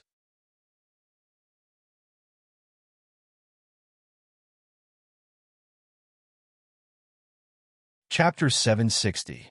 A thought suddenly floated into Shuama's mind. Could it be that the bright purple blood was the color of the ancestor's heart? That's impossible, right? Shouldn't the color of blood be the same? How could only the blood of the heart be special? As she pondered, she quickly tended to his wound. She had done everything she could. Now she just had to wait for him to wake up and see if he had any medicine on him. Ning Shuama tidied up the miscellaneous items, cleaned the 2 knives, and put them aside. She then looked at the ancestor. The ancestor was lying on his side with his eyes slightly closed. There was a faint white mist surrounding his body on the cloud bed, as if it was revolving around him and healing his wounds. That cloud bed seemed to be his personal item. Ning Shuama still couldn't touch it. When she touched it with her hand, she felt that it was cold to the bone. He was lying on it, but he didn't seem to be cold at all. Ning Shuama sat next to him and observed for a while. Seeing that he didn't move and his complexion didn't change, she felt relieved. It was only at this moment that she was in the mood to walk around this fairy tale-like castle. At first glance, it looked like there was only one hall in this place, but after careful observation, Ning Shuama found 2 small doors. These 2 small doors blended in with the surrounding light blue walls. She couldn't even see a crack. If she didn't know about mechanisms, she wouldn't have been able to find them. Of these 2 small halls, one was a storage room. The 2 knives were found here. The other room was completely empty. Only the ancestor could come to this place. It should be a place where he cultivated, right? She didn't expect that such a cold person would have such a fairy tale-like house. Could it be that such a lofty person also subconsciously longed for childlike fun? She walked around the hall again and sat down on a chair that looked like a white cloud. She looked up at the ceiling of the hall and watched the clouds pass by. She couldn't help but sigh. This place was really romantic. If you brought your loved one here for a vacation, you could see the blue sky and white clouds during the day and the vast galaxy at night. That would really be the life of an immortal. She couldn't help but look at the big bed again. It was such a big bed. If only she could lie down on it. Lying on the cloud bed and looking at the scenery above would be even more beautiful. If she could lie down on it with her lover, nesting in her lover's arms, it would be even better. What a pity. She couldn't go up. She touched her nose and looked at the D-Zune above her. Forget it. Even if she could go up, she couldn't lie down with the ancestor. She was also a little tired, but in order to take care of the seriously injured D-Zune, she didn't dare to rest. She stayed in the hall and looked at the scenery in the sky for a while, then came out to see if Kieran had returned. She walked out of the Castle of Dreams and looked at the jellyfish path that led outside. The jellyfish gathered and scattered in the water, changing their patterns from time to time. It was quite interesting. She first used telepathy to contact Kieran. The little guy was in the middle of a killing spree. It coolly responded to her, indicating that it was fine, and then focused on killing the wolves. Ning Shuama sat on the steps and looked at the jellyfish for a while. With her current kung fu, she should have no problem walking on water. Should she give it a try? She slowly approached the edge of the water and took a deep breath. Just as she was about to step out, she suddenly thought of something and shrank back. With the ability of a venerable sovereign, he had to step on these jellyfish every time he came here. If the water here was not strange, he would not have to go through so much trouble, right? You're tuning in to the Romance Rendezvous YouTube channel. We're so grateful for your support, and don't forget to subscribe to join us on this incredible journey through captivating stories. Your generosity through donations truly makes a world of difference, as it's the primary source of revenue that allows me to expand and enhance this channel for you. Thank you from the bottom of my heart for being a part of this adventure.